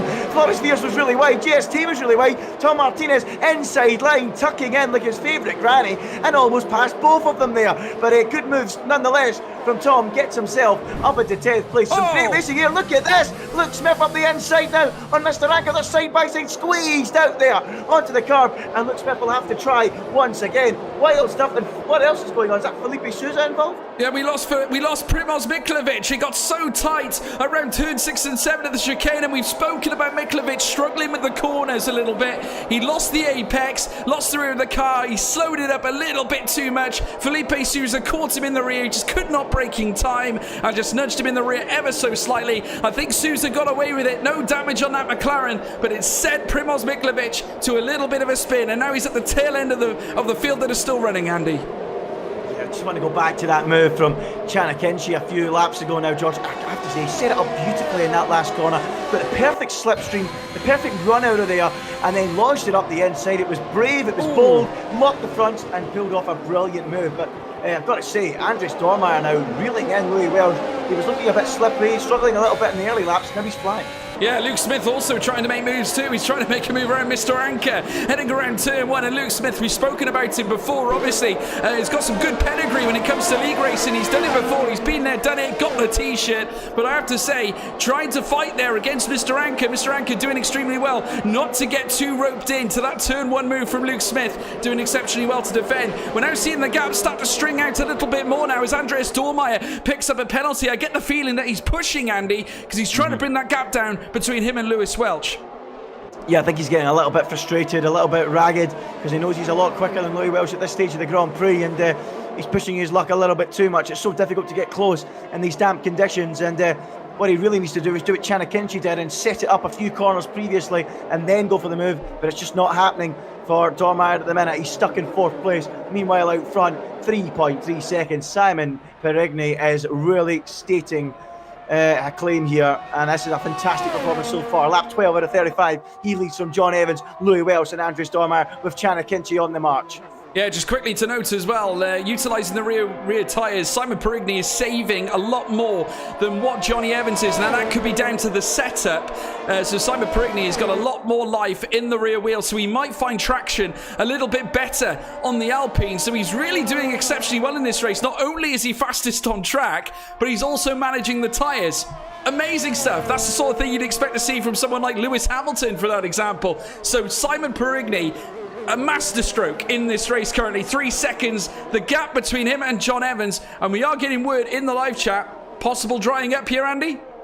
Yeah, perhaps there is. Just having a little look at Simon Perigny's tyres again there, George.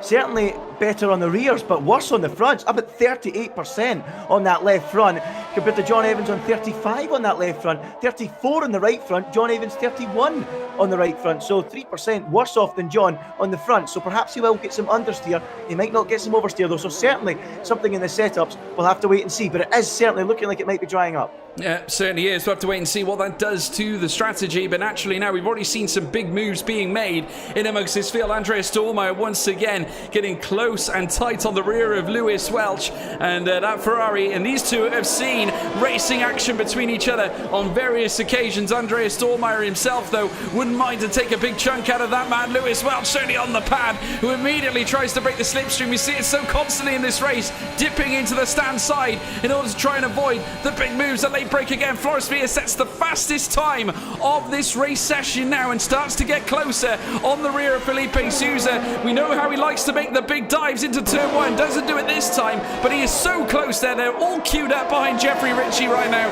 Felipe Souza half a second back, with Floris Villas half a second in behind him.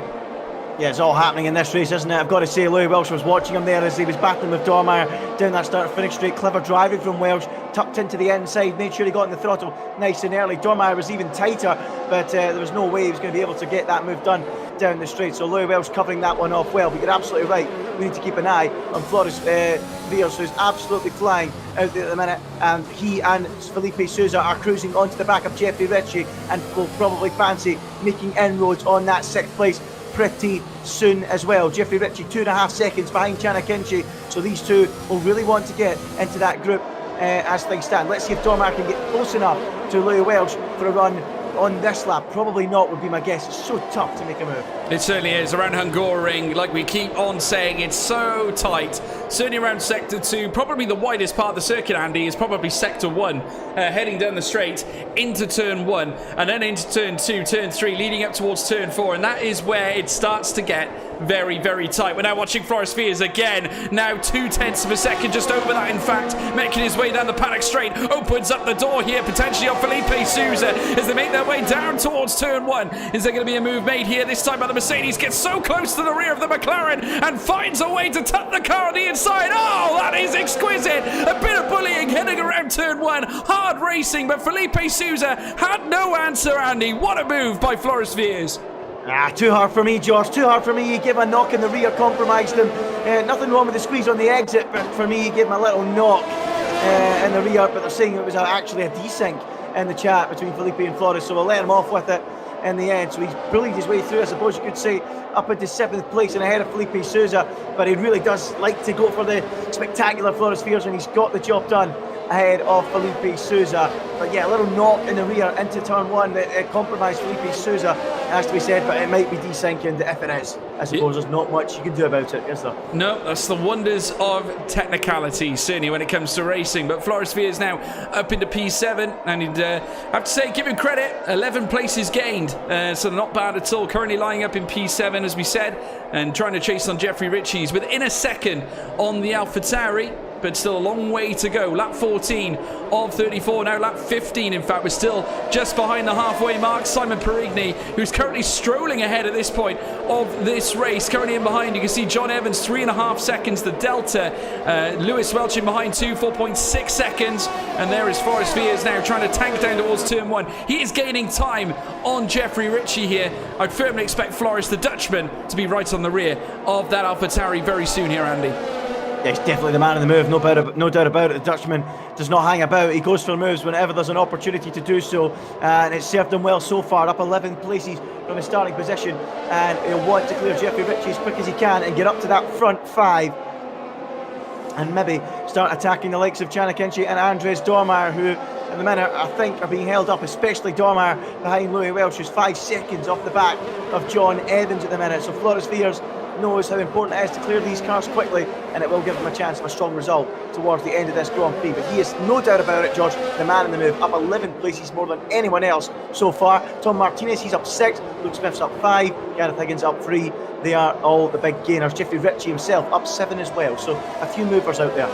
Yeah, well, certainly, I at this point in the race now, Andy, this is where things start to get a little bit treacherous. We're just looking at here at the tyre graphics again, and Jeffrey Ritchie harder on the rear tyres than Flores Fiers, but Flores maybe a little bit more aggressive or levelling off on the front tyres. So, again, there's no significant standouts when it comes to tyre life, but I was just impressed with how Simon Perigny was managing those rears.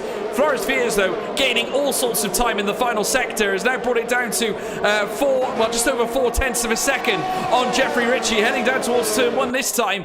He's not going to make a move this time, though, heading into turn 1. He's just stuck in behind Jeffrey Ritchie, at least for now, but he is gaining time after time, and I'm seeing it all happen in that final sector, in sector 3. He seems to find a way around turn 14 that not many others can. Yeah, it's very interesting, George. He's the only man I've seen going down that start-finish straight, moving across to the right-hand side to cool the tyres. Of course, the dry line down the middle, you're going to heat the tyres up. You move to the right where all the damp patches are, you can cool the tyres, and that's what Flores Fiers was doing down that start-finish straight. The only man I'm seeing doing that at the minute as we move up to Andres Dormeyer. Look at this. He's all over the back of Louis Welch. He just cannot get past him. 3/10 behind him and still stuck there, desperate to find a way through, George. Will that chance come at the end of this lap? Perhaps it will. Louis Welch, of course, on the pad, will be struggling more than anyone else out there on tyres, and that will partially explain why he's holding Dormeyer up so much. Yeah, and he's also bringing Chanakinci into the race, and look who's in behind as well. Jeffrey Ritchie, Flores Fiers and Felipe Souza. Tom Martinez coming into the fray as well. So we're bringing the group, clustering them back together. There is still a podium on the table for all of those guys here, Andy. Simon Perigny, what can we say about him? Relentless on 127.676.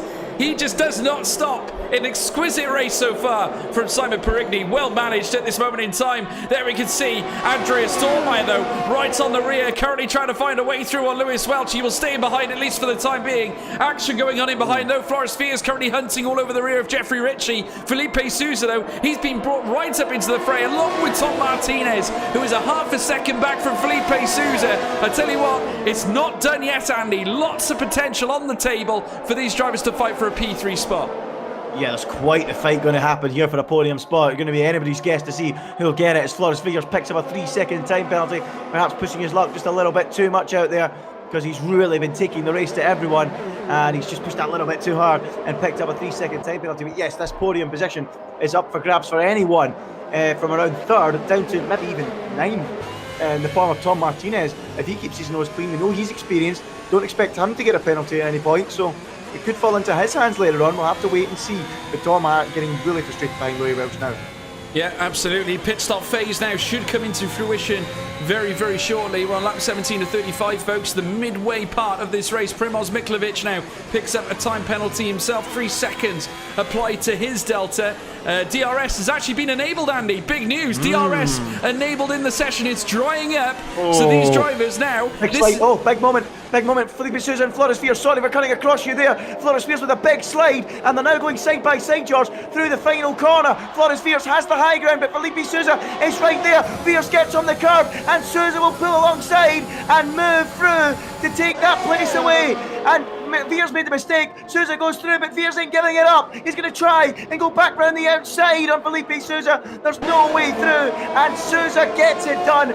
Veers with the error. Thank you very much, says Souza. Back up into 7th place, and the Dutchman will be kicking himself. He certainly will be. Tom Martinez, another one now. They've all come into the pit lane. Big, bold moves being made here and amongst the field. Martinez leading out Mr. Anker, Jan Steele, Gareth Higgins, and Primoz Mikhlovic and Adam Khan. I think they've all boxed, Andy. All of them now on slick tyres. Now, that is a big move. Tom Martinez, if you remember the masterclass effort at Canada, I tell you what, this is far from over, Andy. If this works, the big undercut, they've got to try something.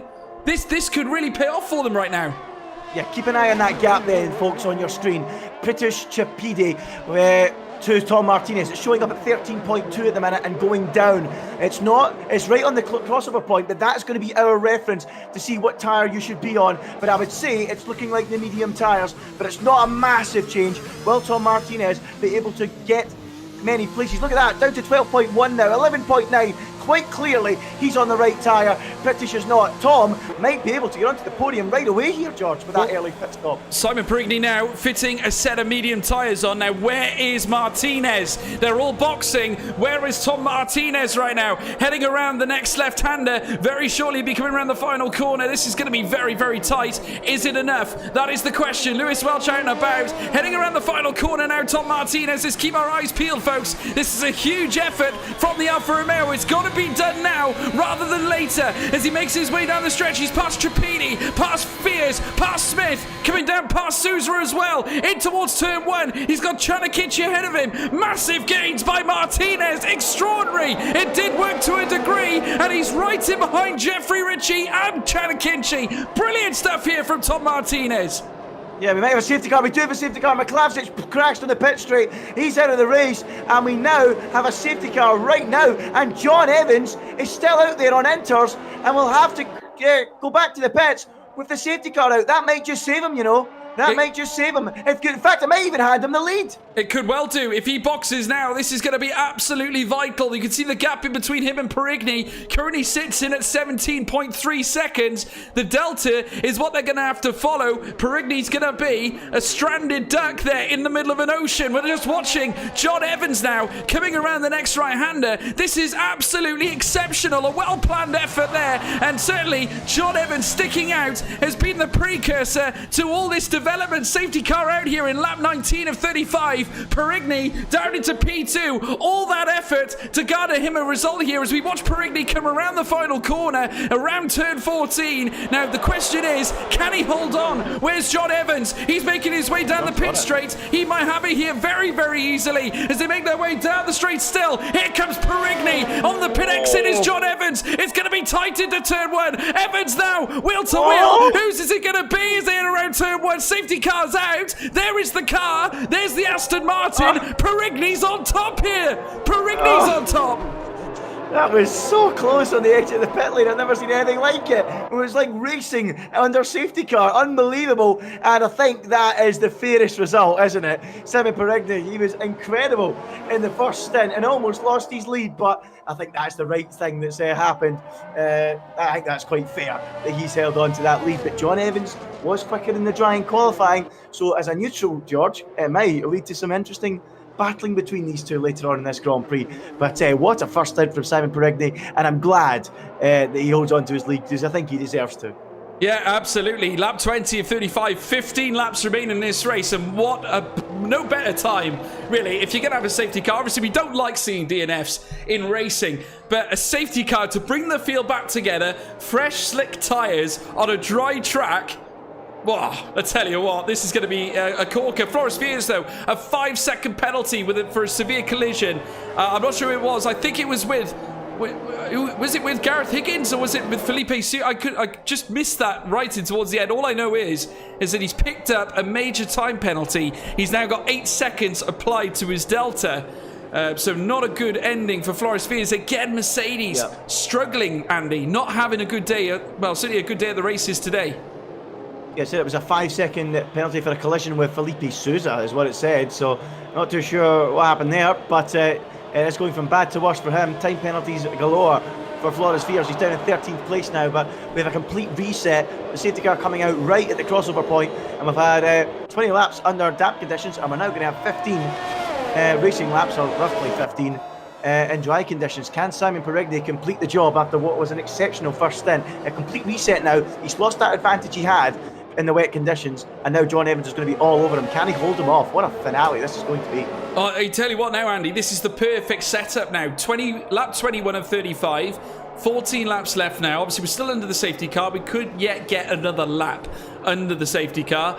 Obviously now, they're just going to go and gun for it right to the finish. This is when we're going to start seeing some serious moves being made. Now, whereas Simon Perigny was useful in the wet conditions, is his setup more for wet conditions? That is the big question. Does John Evans have something up his sleeve here, Andy, given the setup? Can he now unleash his pace on a dry track?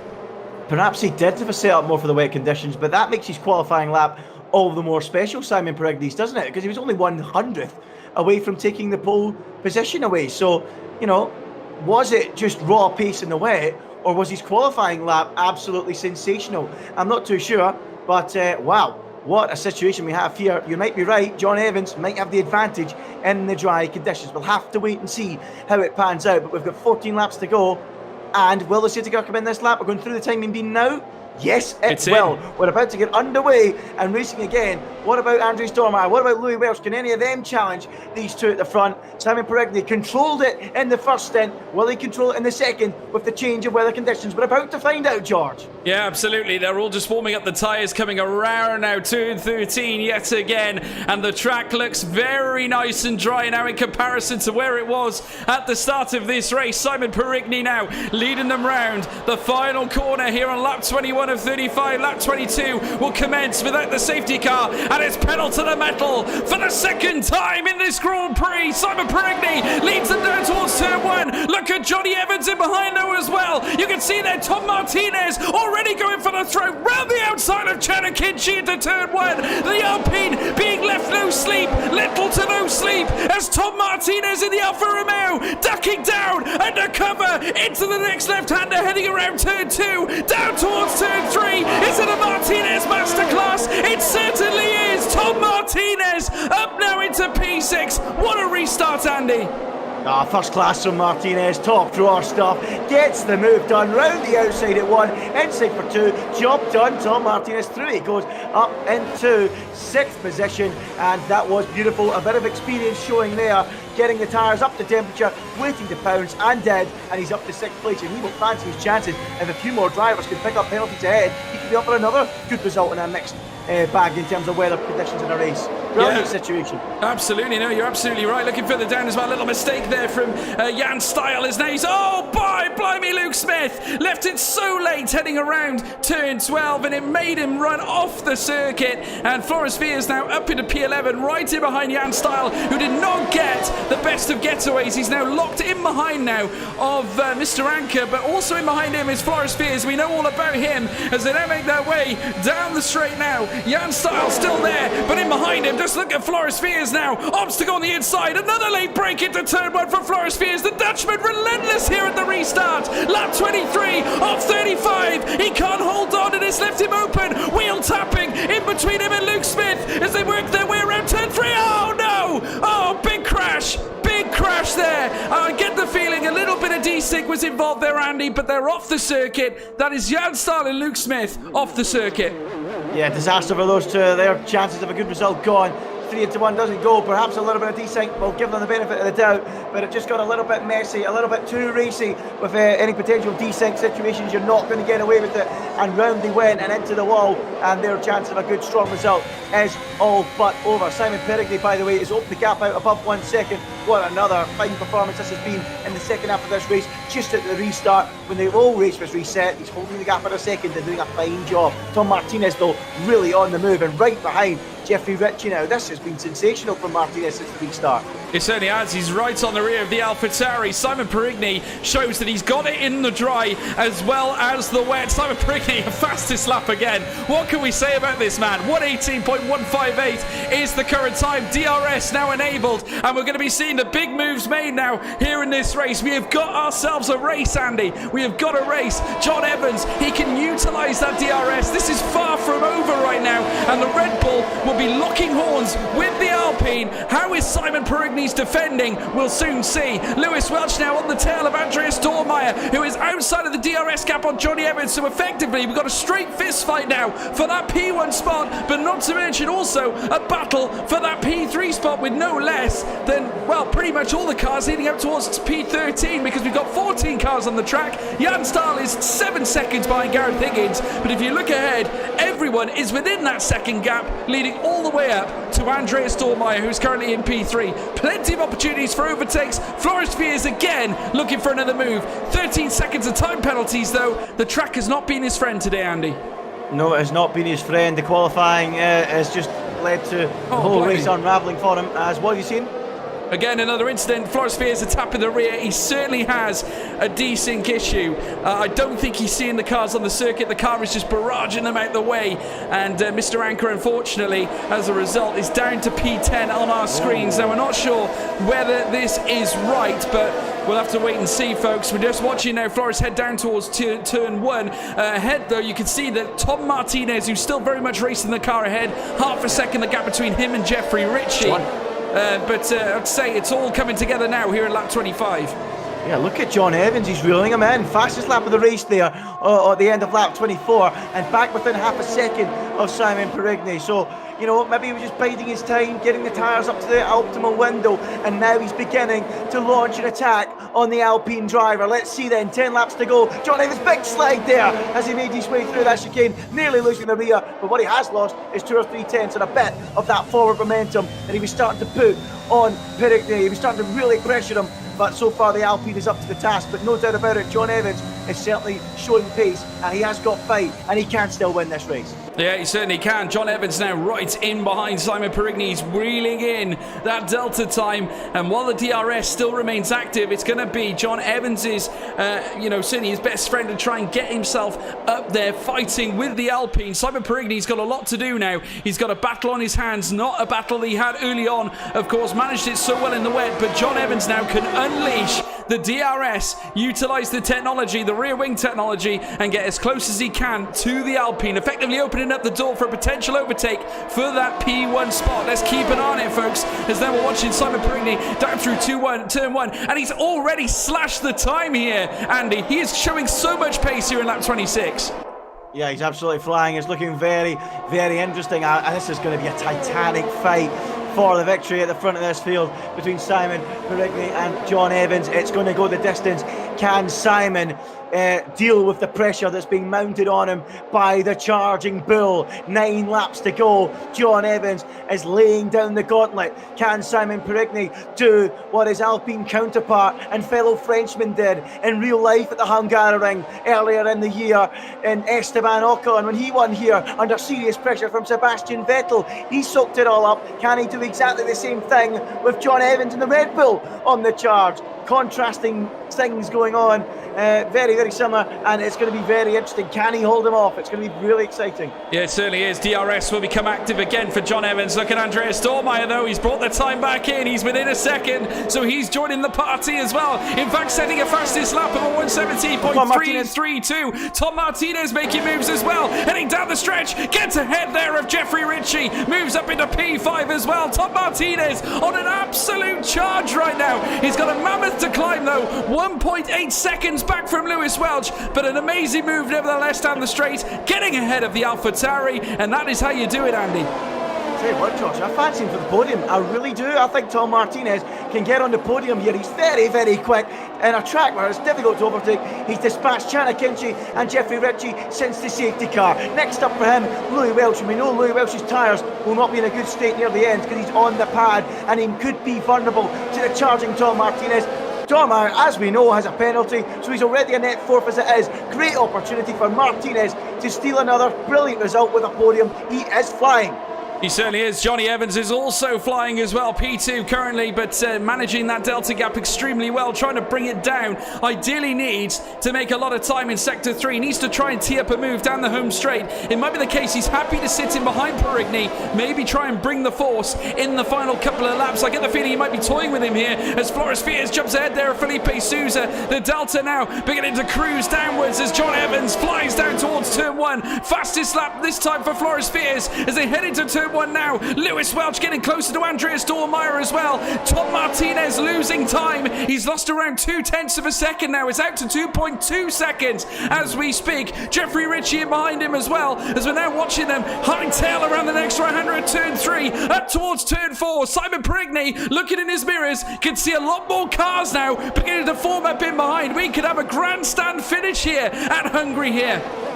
Oh, no, could, George. We will. We will. It's going to be brilliant. Right to the end of the Grand Prix. 35 laps. We're on lap 28.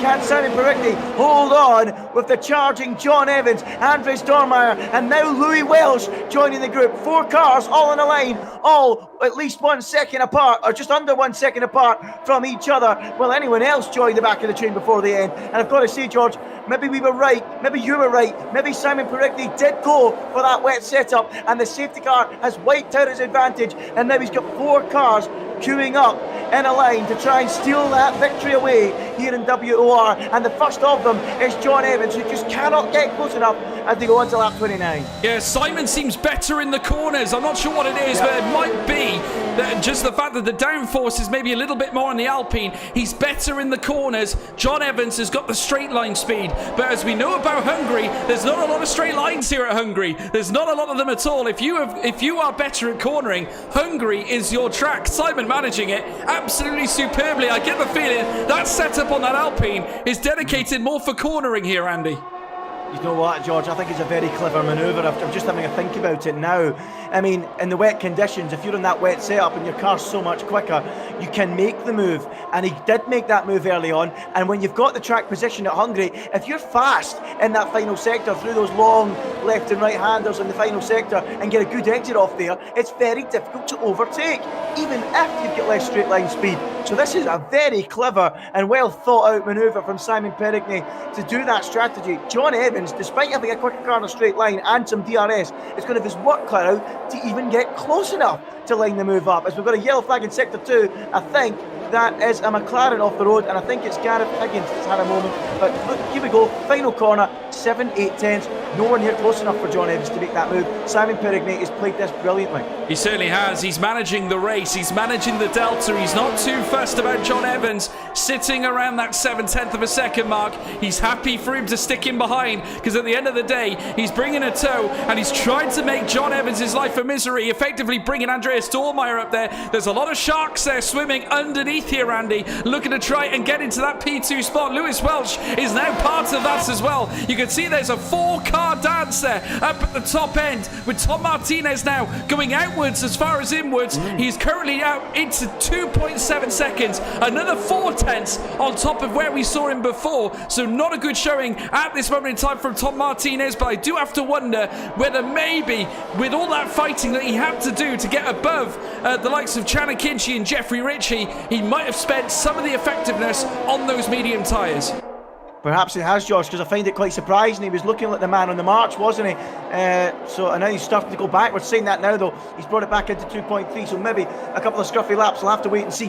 You still would fancy Louis Welch to maybe drop off towards the end. We'll wait and see if he does, but it's going to be a tall order to get ahead of him from there. Louis Welch will have his eyes set on getting onto the podium and maybe a little bit more if he can clear Andreas Dormeyer as John Evans tries desperately again to get closer enough to Simon Perigny, but it's hard enough at the best of times in Hungary to make a move. But if the car in front's quick in the corners, it'll make it even harder to get close enough to make that move, and John Evans is finding that out now. He's going to have to get inventive, maybe save all the battery up, and then on one lap deploy the whole lot and maybe try and catch Simon Perigny unawares, because at the minute Simon has got his number. Yeah, I think he needs to unleash a different tactic, needs to do something different with the car. I think maybe a couple of late breaks, just needs to bring that gap closer, just make Simon Perigny think a little bit more, try and make him make a mistake. That is what he needs him to do, because at this moment in time, Simon Perigny, I can see it now, him behind the wheel rig, he's probably just comfortable, just sitting there, just focusing, just driving his own race, utilising his setup. He doesn't have to do anything special, Andy. All he's doing is managing that delta. As long as it's between that 6 and 7/10 of a second, he's safe, he's okay. He can sit there and be happy. He's got John Evans stuck in behind, but he knows that John Evans is going to be thinking about what's going in behind him as well. Andreas Dormeyer is there, so is Lewis Welch. It's a lot to think about. Certainly, I would rather be in P1's position than P2. John Evans is fighting a battle on two fronts, Andy. Yeah, this is better from John Evans. We're getting to within 6/10 this time on Simon Perigny. It won't be close enough for a move, but it's more promising that he's getting a little bit closer now. And here we go. He's going to close in down the straight and might even get within 3/10 by the time they reach the braking zone. They will. That's the closest he's been since the safety car period. So maybe a little bit more belief coming then. John Evans is way, and Simon Perigny, just for the viewers, is on 30% battery. John Evans is on 70% battery. So John Evans has got a little bit more ammunition at his disposal. He's now only 4/10 behind him. Will he have one last chance before the end of this Grand Prix? It's certainly looking more and more likely. He's getting closer and closer, and the pressure is ramping up on Simon Perigny as he gets closer and closer to that finishing line, a bit like Lando Norris this afternoon. Certainly is. I have to say, he wasn't at 0.4 of a second the last time he was at turn 5, so he's doing something right here, Andy, making their way now around the next turn 8 and turn 9 corners, these slipping sections, certainly here in sector 2, where if you push it too far you can lose the car, but John Evans is doing absolutely everything right now, heading down now towards the next right-hander, getting closer and closer all the time. He's within 0.6 of a second. I have to tell you, this is looking good for the Red Bull. As long as he can keep his composure, keep it together. You can see there Simon Perigny starting to get wheeled closer and closer and closer to the front of that Red Bull front wing, as you can now see them now bombed out the stretch yet again. The Alpine dream currently exists this time at P1 with Simon Perigny, but it's being drawn back now by John Evans, who is getting closer all the time. He could break. He has broken the 0.3 of a second mark, and he's getting closer all the time, Andy. Yeah, and he's still saving the battery up at 75%. He's not deploying any of it. He's waiting right to the very end to try and launch everything at Simon Perigny. This is shaping up to be a fantastic final couple of laps here in Hungary, in WOR. A fantastic fight. Simon Perigny chasing a first win in the top tier. John Evans also right in there fighting hard. Can he topple Simon Perigny, who at the start of this race was pulling away in the damp conditions? The safety car came out, wiped out his advantage, and now John Evans is on the attack. He's pushing hard, pushing all the while around this tight and twisty circuit. Can he find a way through? Can he get inventive and pass Simon Perigny? Still not really using the battery up, but he's now only within 0.5 which is closer than he's ever been at this part of the racetrack. Can John Evans do it on this lap, or will he just keep him waiting till the very last lap of the Grand Prix? Grandstand finish coming here, George. Yeah, absolutely. Simon Perigny once again getting closer to that Red Bull wing, but it's sticking around 5.5 tenths now.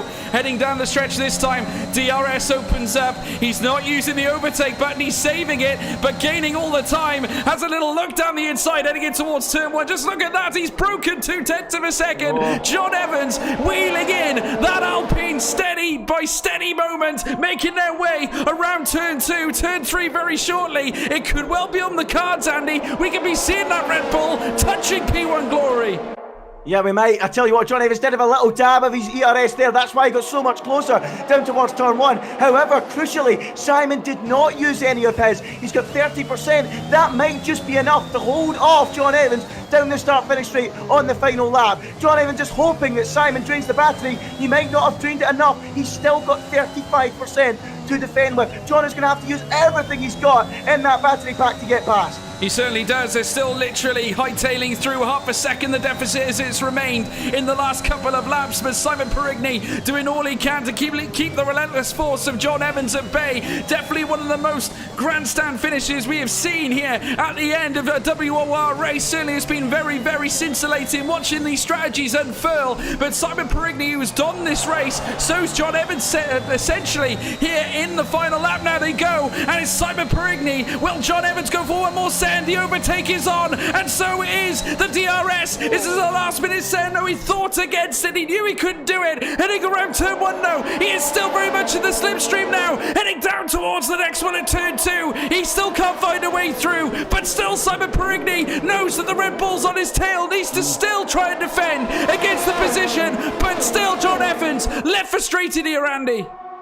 Tell you what, John Evans is throwing the battery at the Alpine. I tell you what, down to 40% now. The Alpines get barely anything left, down at 15%. John Evans has tried everything, but I think Simon Perigny has left just enough battery pack at his disposal to defend against John Evans, and surely now he will have the job done. There's barely any overtaking opportunities left on this racetrack, and has the Alpine pulled off a brilliant defensive display after a wonderful show in the wet conditions of the first stint to get the job done and win this race? I think he has, George. I think he has as well. They come around the next right at turn 12, up towards the next left, the looping turn 13, the second last corner in this fabulous race, the final corner at turn 14 now. It's the Alpines who sing once again as Simon Perigny will take victory in the WOR. Certainly the Hungarian Grand Prix. Exceptional from Simon Perigny. He is your winner. John Evans in second place. Lewis Welch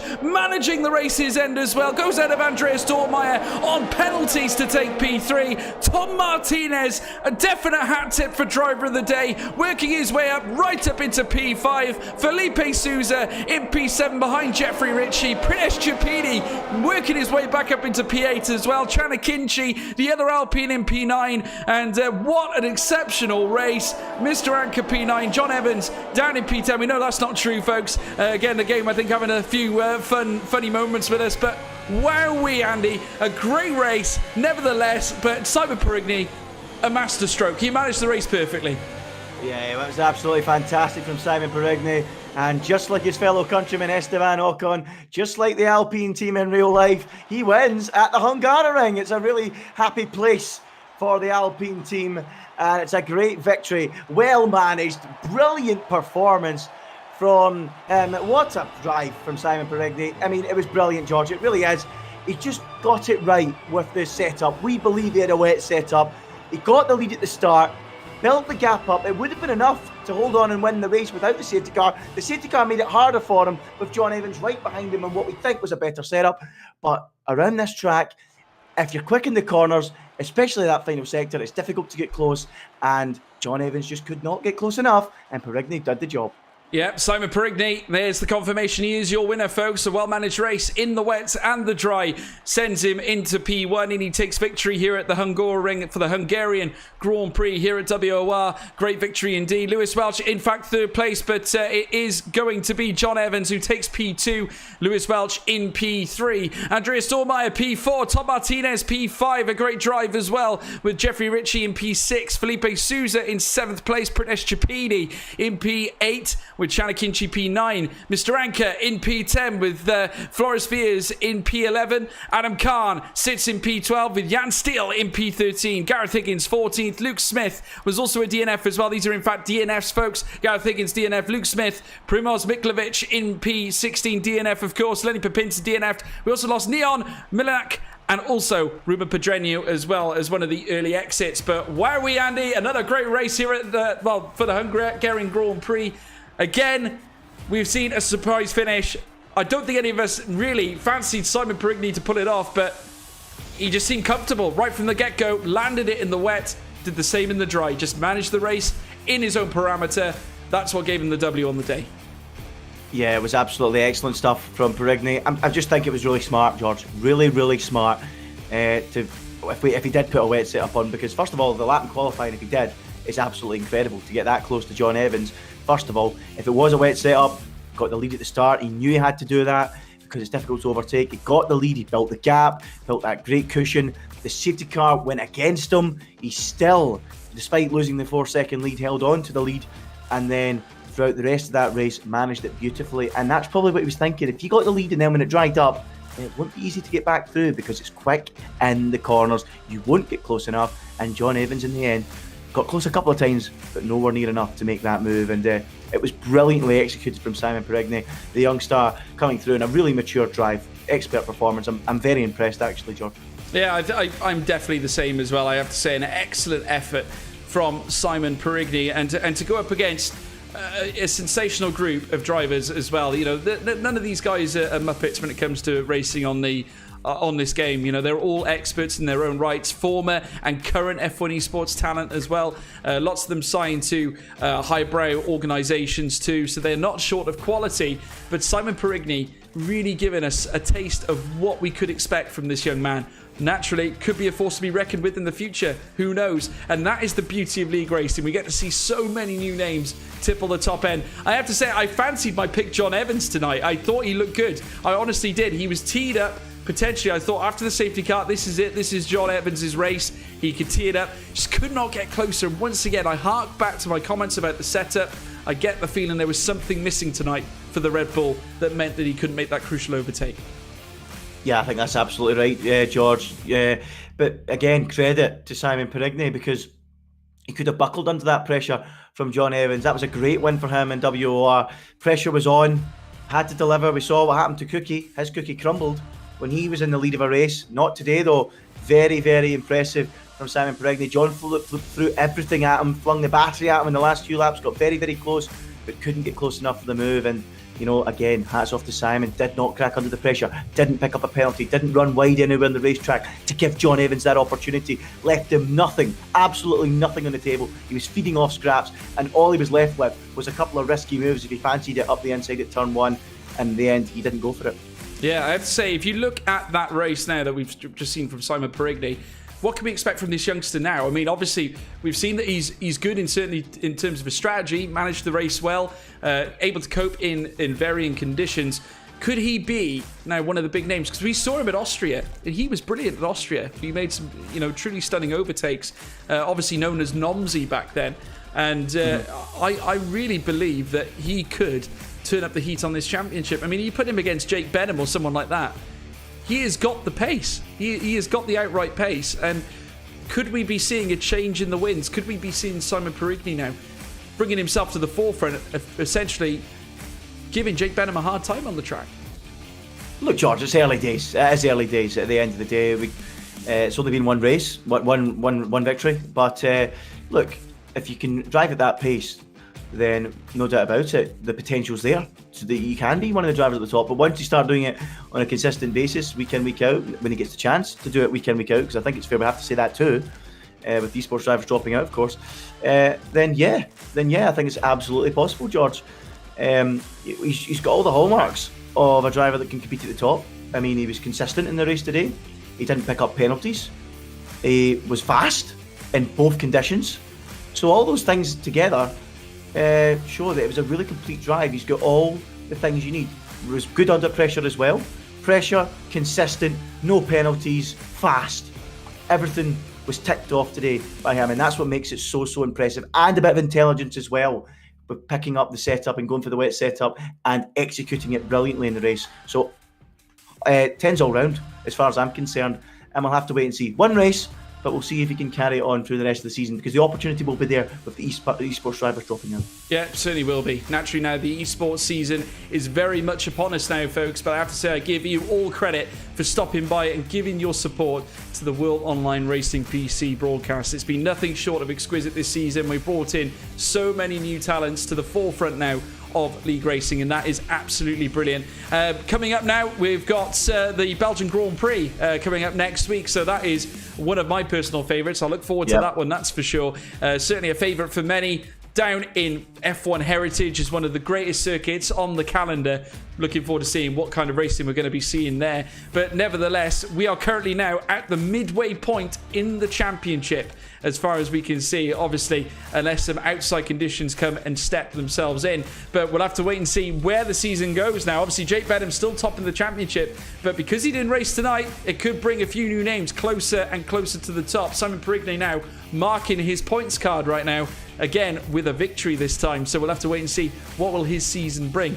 We will soon find out. But folks, I just want to plug the socials before we all call it a night. Obviously, please leave a like and subscribe to the WOR YouTube channel as well. We've got racing happening here on various nights as well. Don't forget the Twitch channels as well. You can find them all on there, certainly. Not forgetting the Twitter accounts as well. You get all the updates as to when racing is happening and all the latest news, certainly given the league and the divisions themselves. You can find them at WOR League. So make sure you find them at WOR League. If you enjoyed me tonight as well, thank you ever so much for tuning in. My name is George Morgan. You can find me on Twitter at George Morgan TV. And Andy, why don't you send them around with your Twitter tag, if you please? Yeah, of course you can. Check me out on Twitter as well. It's Ginger Andy F1 if you enjoyed listening to myself and George tonight. Yeah, absolutely, folks. It's been an absolute privilege bringing you the action here tonight at Hungary. Naturally, another great race, differing strategies. We hope to see more of it. Belgium is the next ticket. We'll head there next. We'll see you next time, folks. Take care of yourselves. Goodbye. Antoine is going to be crowned your WOR Season 10 champion. And history's been made. Ballina, the first WOR PS4 champion.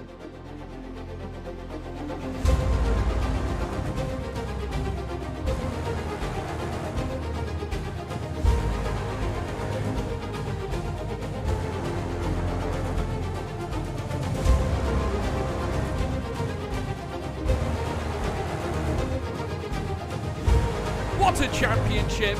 What a season!